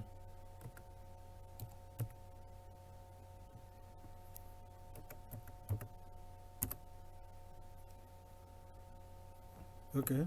Say type my password. Password is shorter than 8 characters. Okay. So I decide to, you can see it's good that I use password that is shorter than 8 characters to show you that it will alert you that that password you have given is not strong enough. Okay, so now we have password for learner. Let's go back to cat etc. Let's go on cat etc and see. You see that despite that we have password for it, you can't see the password.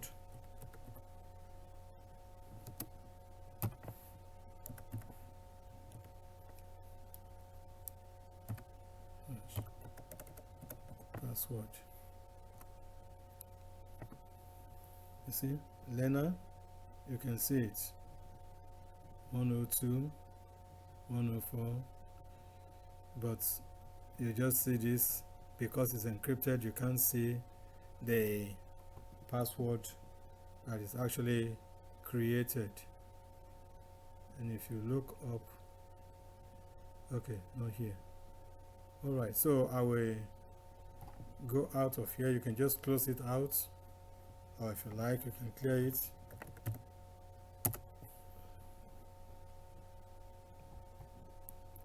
So let's log out of this and log back in.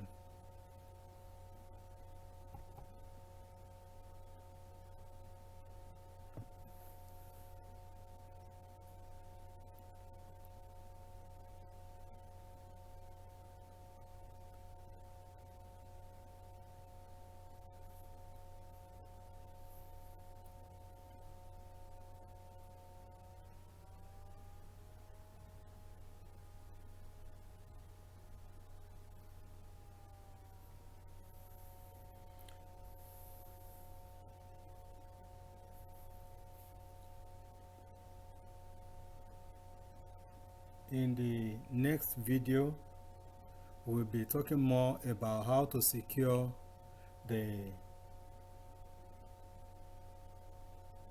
to create secure password and to secure the account, like maybe using different flags to stipulate the minimum number of days that the account can stay before the password is changed, or the maximum number of days before the password expires, and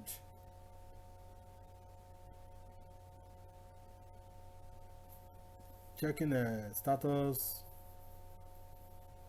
and forcing the password to expire at the first login and things like that. So we do that. Now that we have password, you can see we have the third user lined up there. So one thing I want to do last in this video before we go is to demonstrate that this learner is not a super user.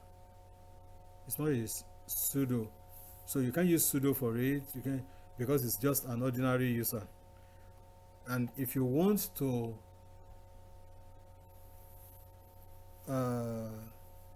assign the role of a super user to it, you have to explicitly do that. So let's log in into Learner.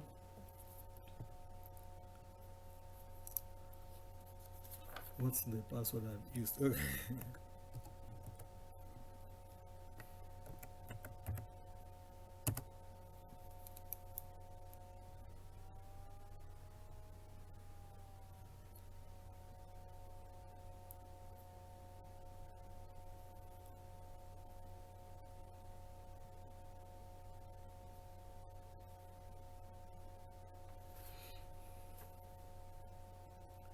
Okay, we're in the shell for Learner.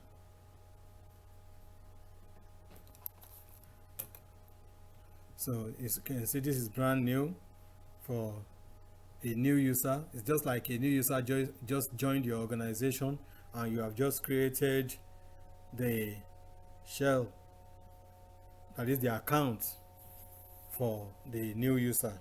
That's what you have just done. And skip. Let's just enable skip for now.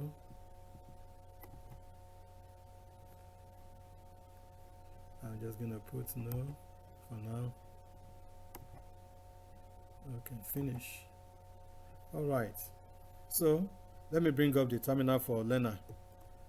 Control Alt T. Here we are. So I'm just going to perform one quick action here, and that is to show that it does not have that privilege to create another user. So let's say cat, I say cat sudo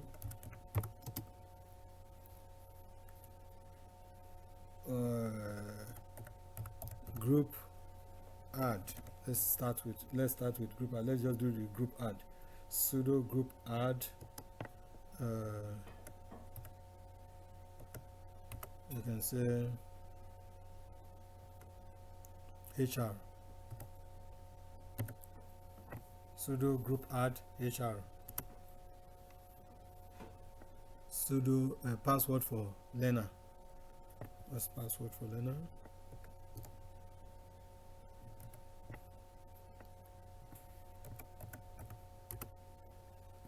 You can see I put the password. What do we have here? Learner is not in the sudoers file. So Learner does not have the privilege to create a group. This is what is called access control. It's access control. It's role-based access control. It is not the role of the learner to create a group unless learner is given the privilege or the permission to do that. So you have to upgrade the privilege of learner user, a user called learner, before the user can actually be able to create or add a group. So here we stop for this video. Please remember to like this video, subscribe, and share with your friends who may need it. Remember, the more you like it, the more YouTube will recommend this video, and the more we'll be able to produce more. Thank you. See you in the next video. Remember, we'll be talking about how to sin, and what we treated was how to create a group, how to create user, and how to assign users to groups based on their roles in the organization, and also how to create password for the user. So we're progressing. That is the beginning of access control. Now we want to move on to password management. This will be 2 videos, so this will be part 1. Look out for the part 2. And before I proceed, if this is the first time you are coming across a video from ITBS Media, please do subscribe, like the video, and share the video with your friends and colleagues. All right, and if you have subscribed, fine, you're already a member of the family. Just make sure you share the video and like. So what we want to do is to manage the password we have. We want to manage password, and as a cybersecurity expert or beginner, you must be familiar with how password is managed. So let's start. Let's bring up our terminal. Control Alt T. Okay. So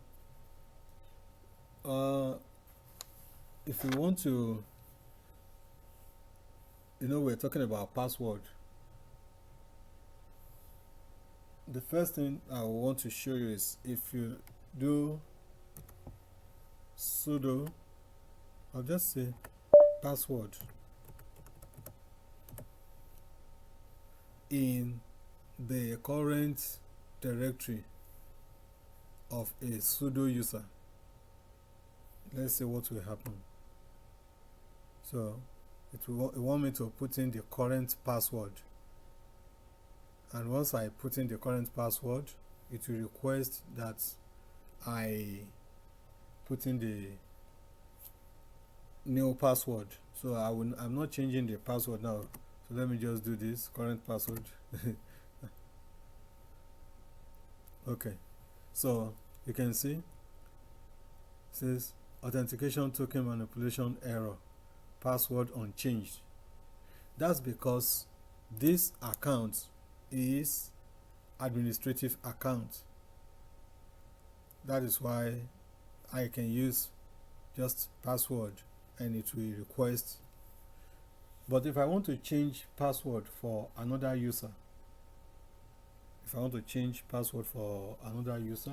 so what I will do, second place, do I even remember the password I used for learner yesterday? Okay, I think I do.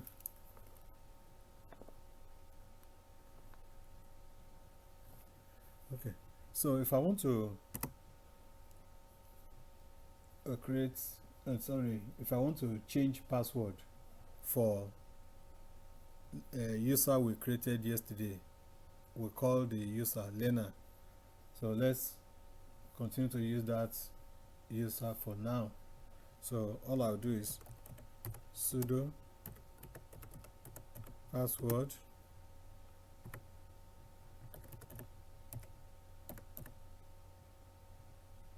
learner, and it will request that I put my administrative password.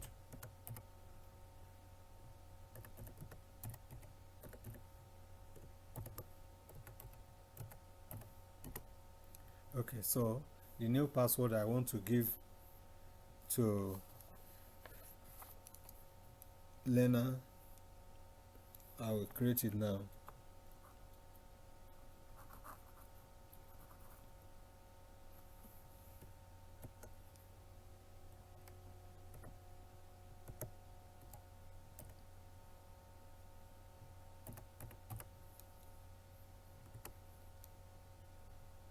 See. Okay, it says bad password. That's a warning. I want to create, let me just try and get out of this. So I want to create a password that will not be a bad one, the one that will meet standard, at least 8 characters. So let me do it again. Sudo password learner, new password. So I will create a password that you see this time around it will accept it, because I will make sure I have more than 8 characters. The previous one was 6 characters. That's why it notified me. It's not going to reject it, but it will notify me that it's a bad password.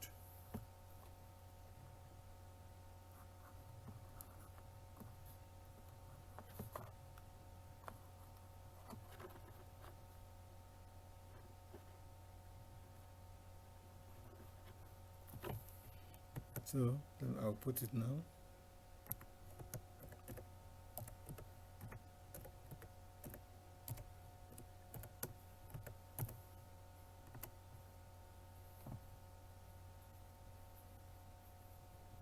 Since I should retype it.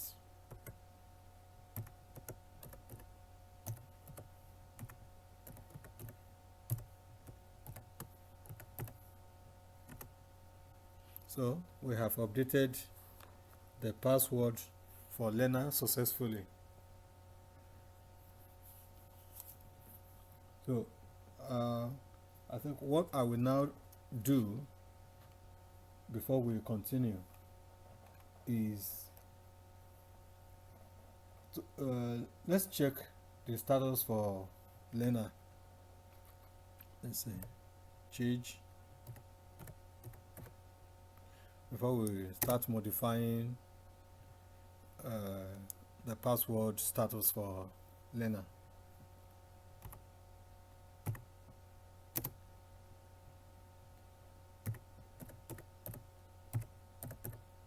Change L learner says permission denied because I did not put sudo to use administrative privilege. So now I'm going to use administrative privilege. Though the account is for administrator, but if you don't specify that you are running it as that, it's just like you have a president. The president is president of a country, is equally a father. So if he's performing his role as a father, that is totally different from performing his role as a president. Similarly, administrator can do some other things that are not administrative or that do not require administrative privilege. So at that time, it does not need to use sudo. But when you need to perform any operation that demands administrative privilege, then you must use sudo. So change L, then let's put our user, which is learner.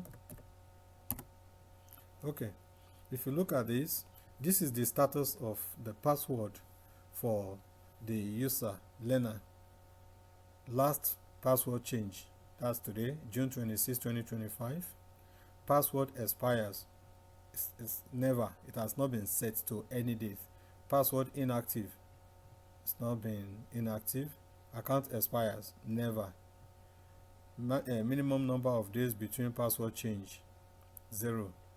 Maximum number of days between password change, 999. So number of days of warning before password expires, 7. Now, as a cybersecurity professional, will you say this is a good way to leave a user's password? No. The password must be set to expire. If the user does not change the password at a regular interval, if a malicious actor gets in through the back door or any means, it means that malicious actor, it will be difficult to detect because there is nothing to show that someone else has entered, or when the password is changed, then that can lock the malicious actor out. But if it's never changed, it will be very difficult to detect. That is one. Then account expires. Is it going to be for forever? No, it depends on the nature of the account. Date can be set on it. Then minimum number of days between password change. That is, if you don't want the user to change the password before certain number of days. For example, you don't want the user to change the password between now and the next 7 days.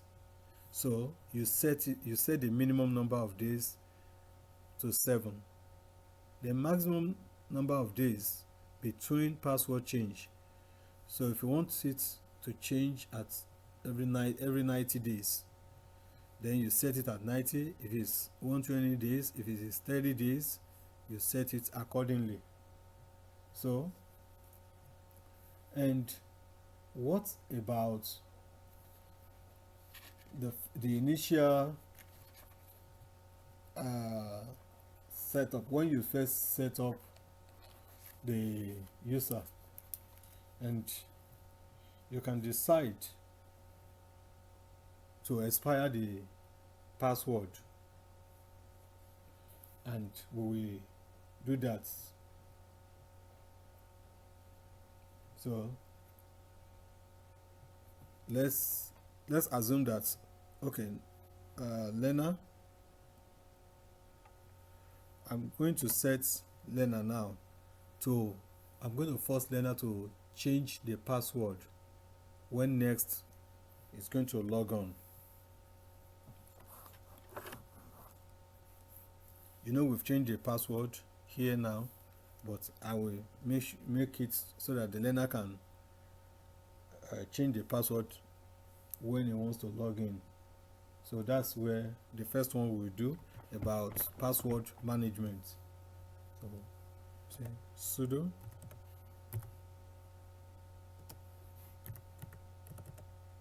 password.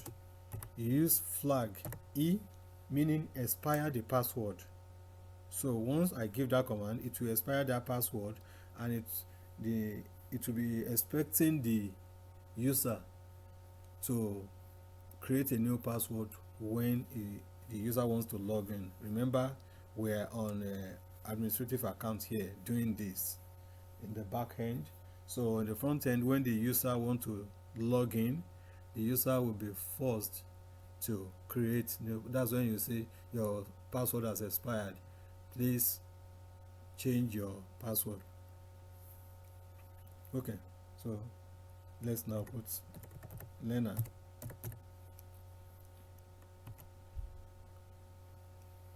Okay, say password change. So you can see by the time I finish all this, then we'll log out of the administrative shell. Then we'll go to learner and see what will happen. So that is that. Now let's start modifying what we have here. I'll first, before we do, okay, I think later I will talk about how you can lock a user out. You can, it's just the password is sudo password. Yes, sudo password, then flag L. Instead of E, you use L, then the name of the user, and that will log the user out. So as admin, if you just, for example, you observe that a user is performing a particular operation that you feel violates the policy of the organization, and you want to lock the user out, so this command will lock the user out. And when you want to unlock the user, you change your flag from L to U. Let me just type it here. I'm not going to use that now. So you just type sudo flag as L, then learner. With this, you will lock learner out of the account. And if you want to unlock the learner, if you want to unlock learner, you just change this to U, and the account will be unlocked for learner to start using his or her account again. Okay, so let me take that off. Remember, we have forced learner to change the password at next logon now.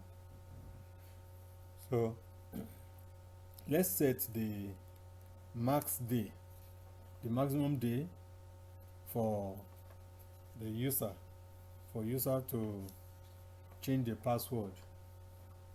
So you say sudo password is 90 learner.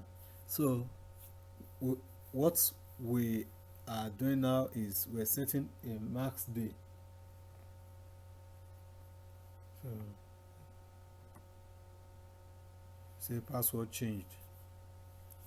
We'll come back to run sudo change. This one is not change, no n in it, it's change.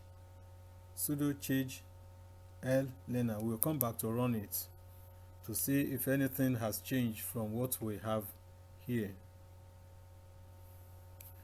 So we have set the maximum number of days the account can run on that particular or on the current password. So after 90 days, the user will have to create a new password.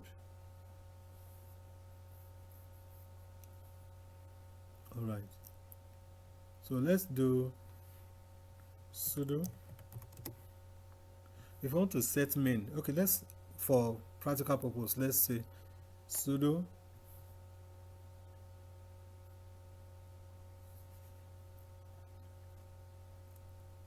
one sec.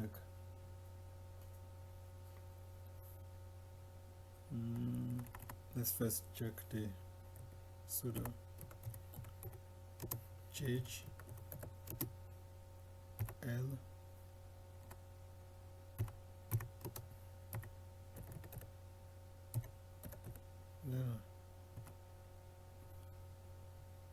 you can see now, see the new changes.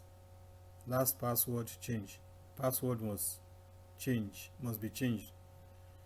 Password expire, password must be changed. Password inactive, password must be changed. You can see now. Then account expires, never. We have not set the account to expire. So the minimum number of days between password change, we have not set that. Maximum number of days between password change, we have set that. So let's go now. We'll come back to see if we can go on this, or we'll set the remaining for another day. But let me just exit this and we close down the administrative shell and go back to learner. Remember, learner is supposed to create a new password when it wants to log in. So let me close out.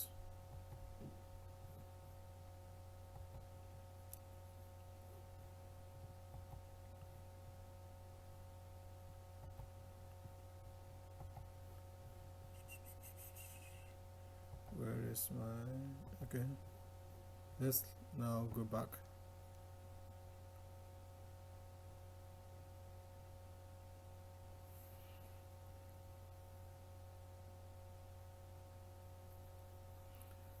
Wait for it to load.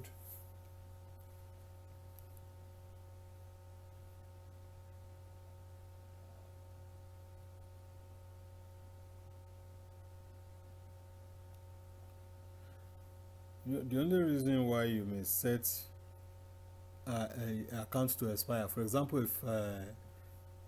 if the employee is a contractor, you can set the account to expire at a specific day, so you wouldn't need to even be thinking about it.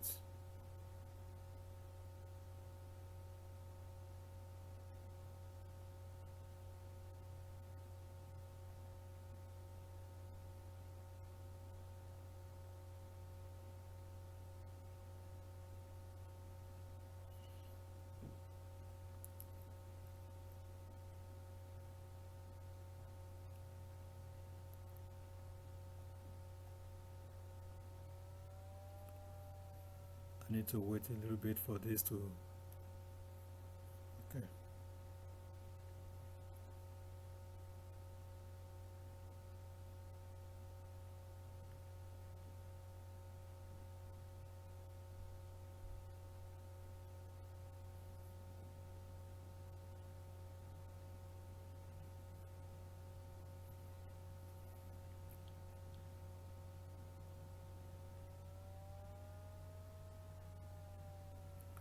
Alright, so here we are, Linux demo, the admin, top one, ordinary user, learner, ordinary user.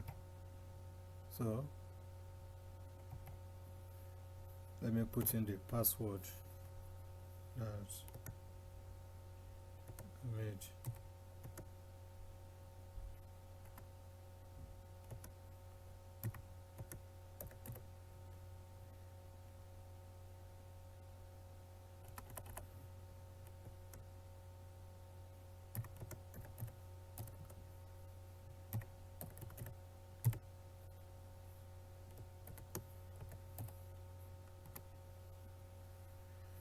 You can see you are required to change. So now I need to put the current password, the one I just put before the notice.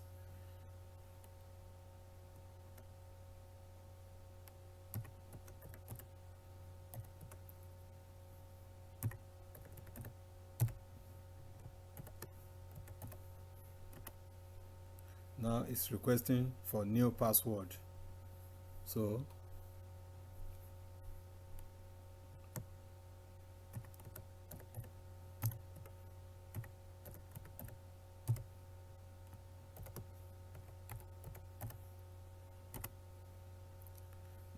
retype new password.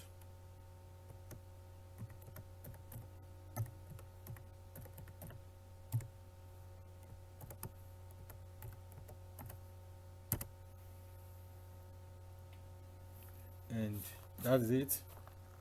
We're able to log in back. Let's wait for it.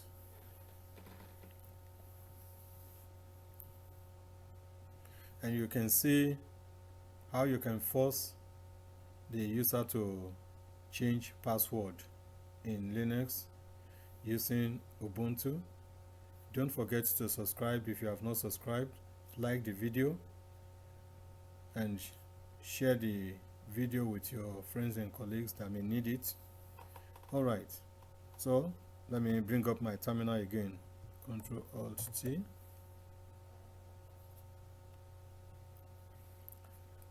Finally, I will demonstrate how to.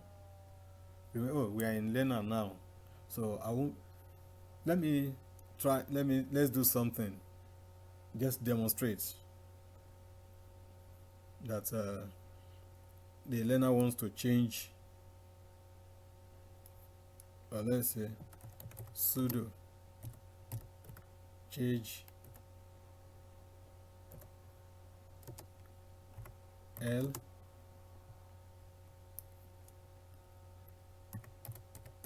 Linux demo. So let's see what will happen. Password for learner.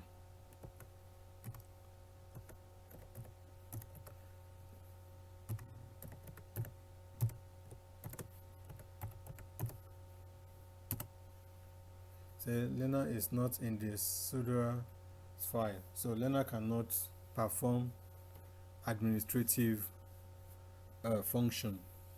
So that is that, and let me see. Let's log back into the admin console and modify learner's account. We assume that learner is a contractor working for the organization, and learner has a specific date that his contract will expire, and as from that moment learner should not have access to the account again. That's part of access control. So what we do is let's log back in as admin. Let the admin do the job.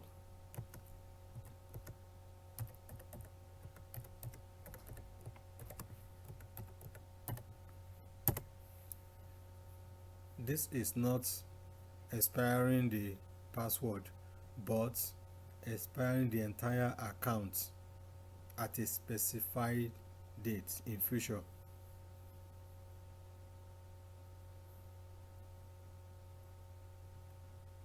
So today is June 26th. I will expire the account maybe for December 26th. Let's just do that. Okay, so here's my terminal. Control T, come on. All right. So to expire the password, all we do is sudo change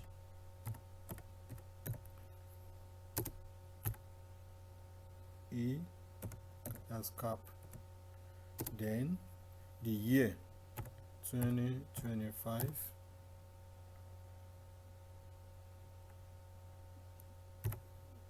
then 12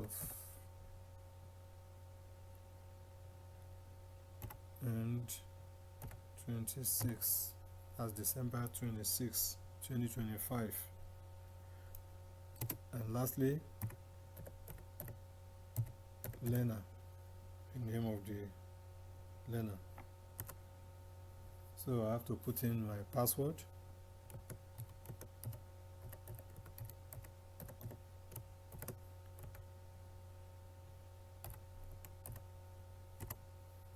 Okay, that is done. So let's go back now finally and do sudo change L learner,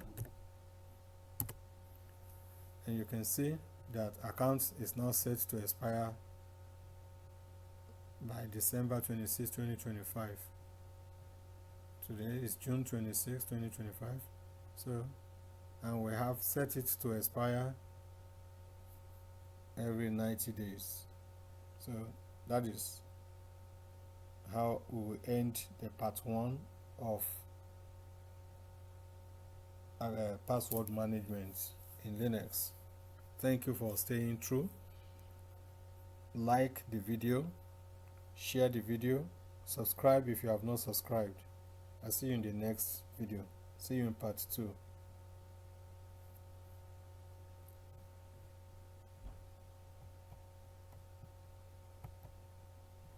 In this tutorial, I want to briefly go through ls command. Ls is a tool that you use to list out files from a particular directory. In the previous videos, I have used it several times, but now I want to expand on ls alone and explain how you can use it to actually look at different files, the detail of the files, and the level of information that different usage of ls can provide.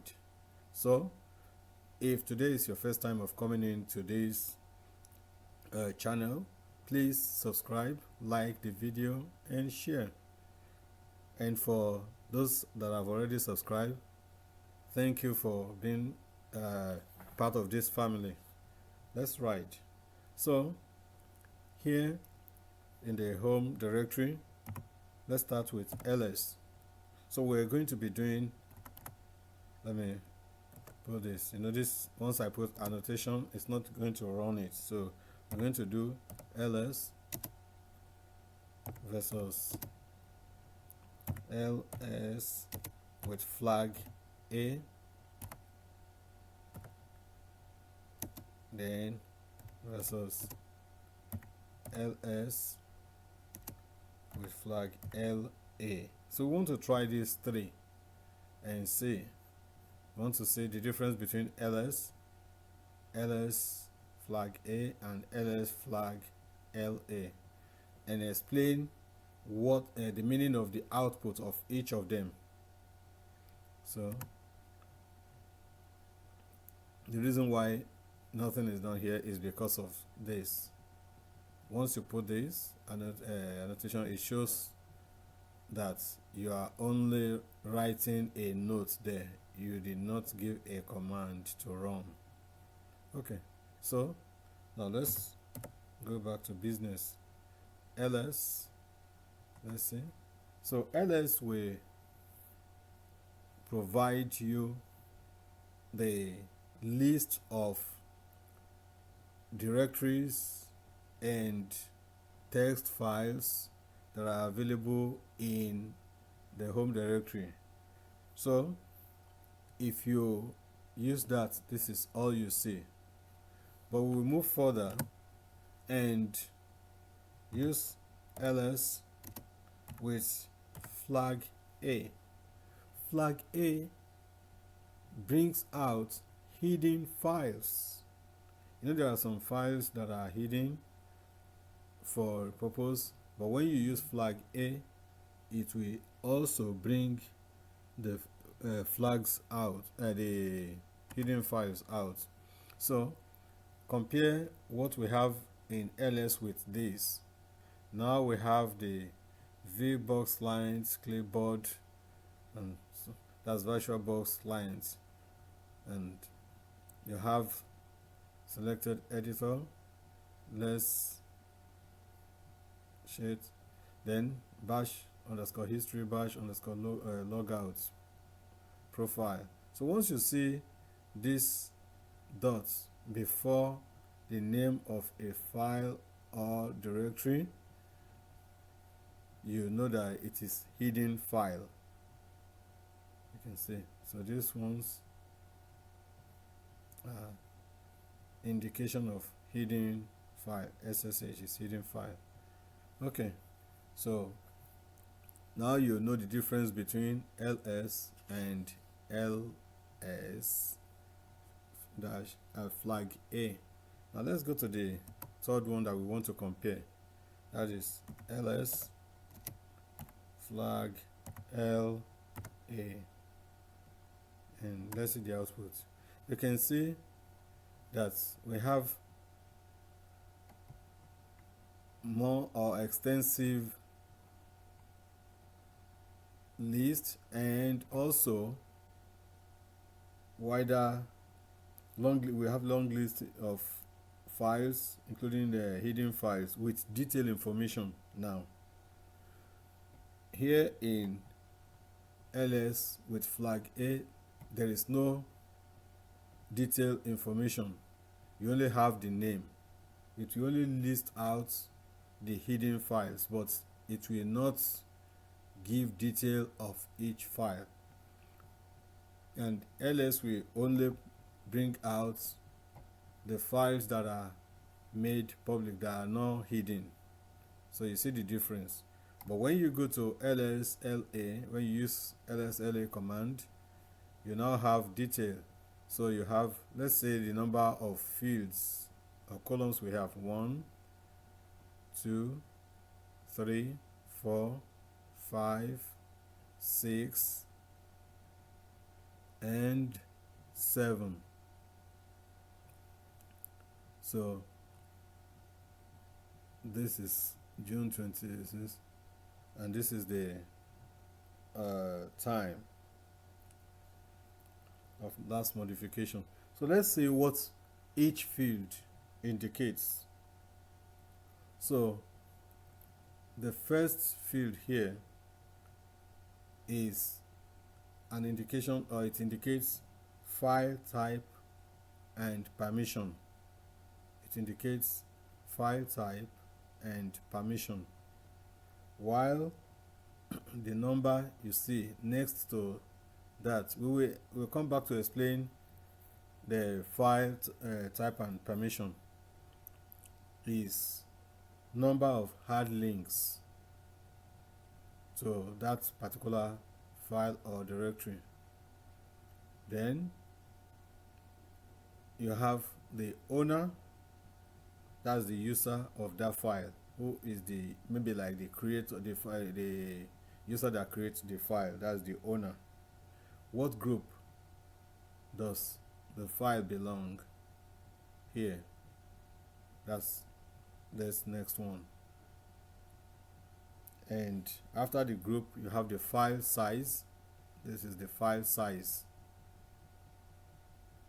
Then it is followed by the date of last modification, and the time of that modification. So in cybersecurity, if you can also use this apart from log. You can use, apart from a detailed log, you can pull this up to know if there is a modification to a particular file or folder, and what time, what date was the last modification made. So if you're investigating during incident response, this can be very good to use as well as one of the tools that you will use to unravel the mystery. All right, so, and the last one is the file name. The file name, that's it here. And you can see bash history, config, desktop, documents, download, journal. So that's the details here. Now let's go back to the first one here, which is the file type and permission. So if you see D in front of a particular in the file direction, specified direction, file type and permission, if it starts with D, it means it's a directory.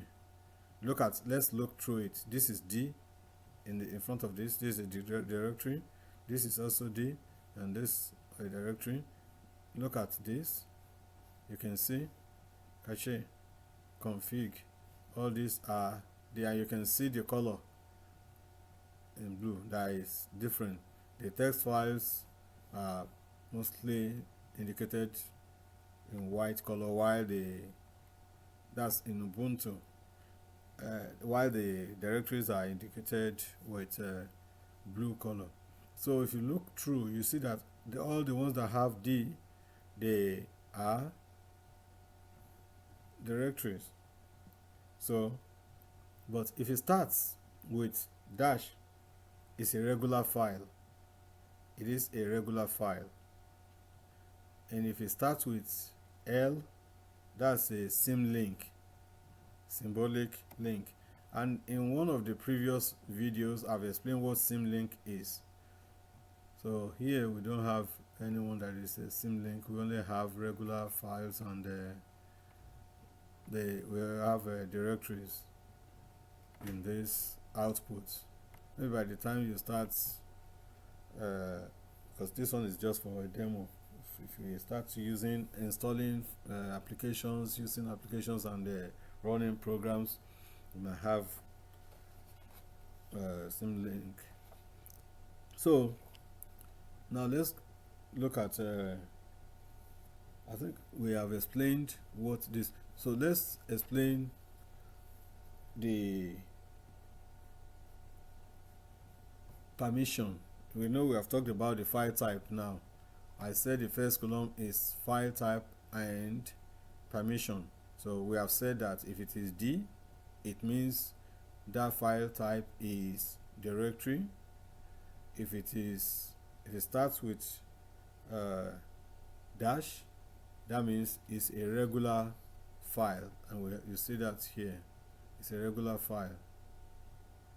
And if it starts with L, that means it is symlink or symbolic link. So now what what's the meaning of this RWX? So R stands for rights. It means that the owner, that means this user right here, has right permission. It has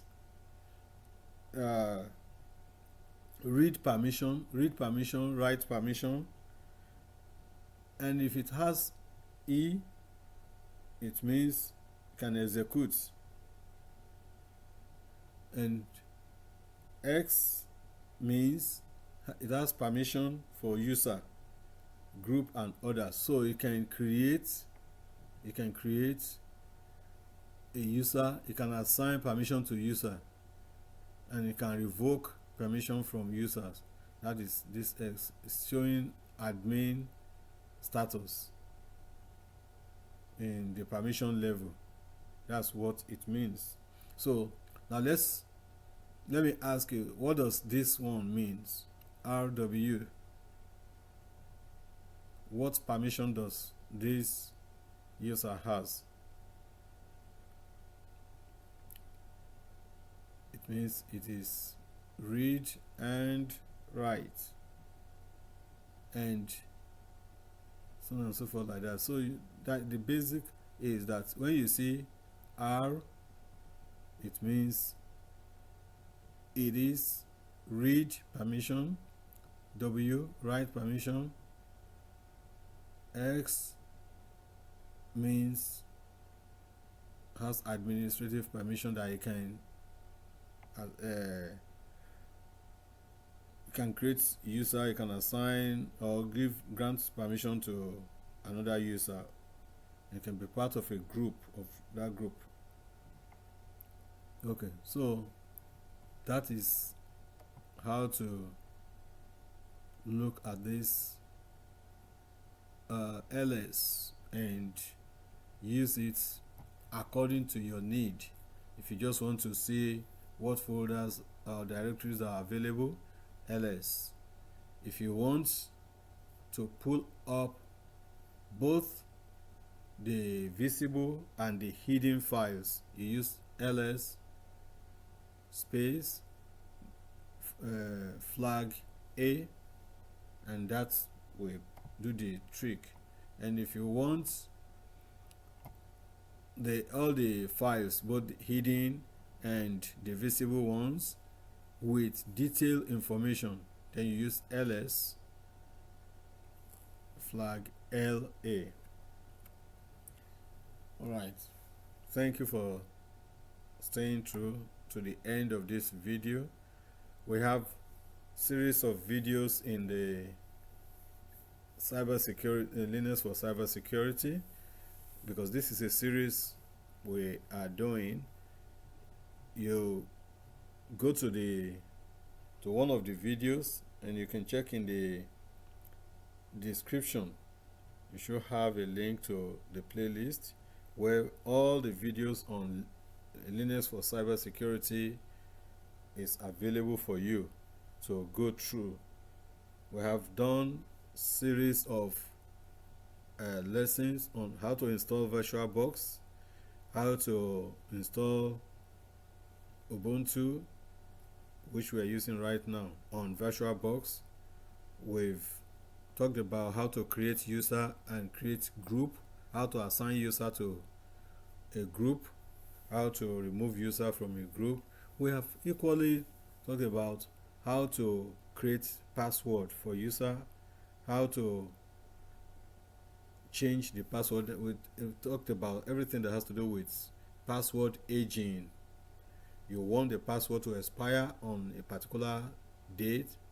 Maybe you have a contractor working in your organization, and or someone has resigned, and you need to set the date that the account will automatically be deactivated. So start with the password. So we equally talk about the account expiry date. You can make sure that make the account to expire, so that that user will not have access to that account again once that date, after that date, so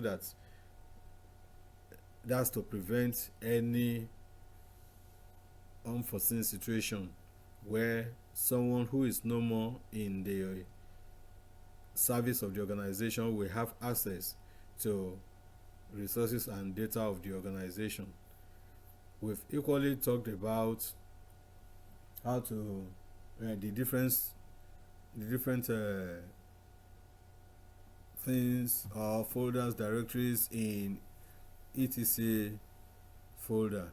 So I always use folder because I instead of a directory, sorry about that. Yes, in the etc directory.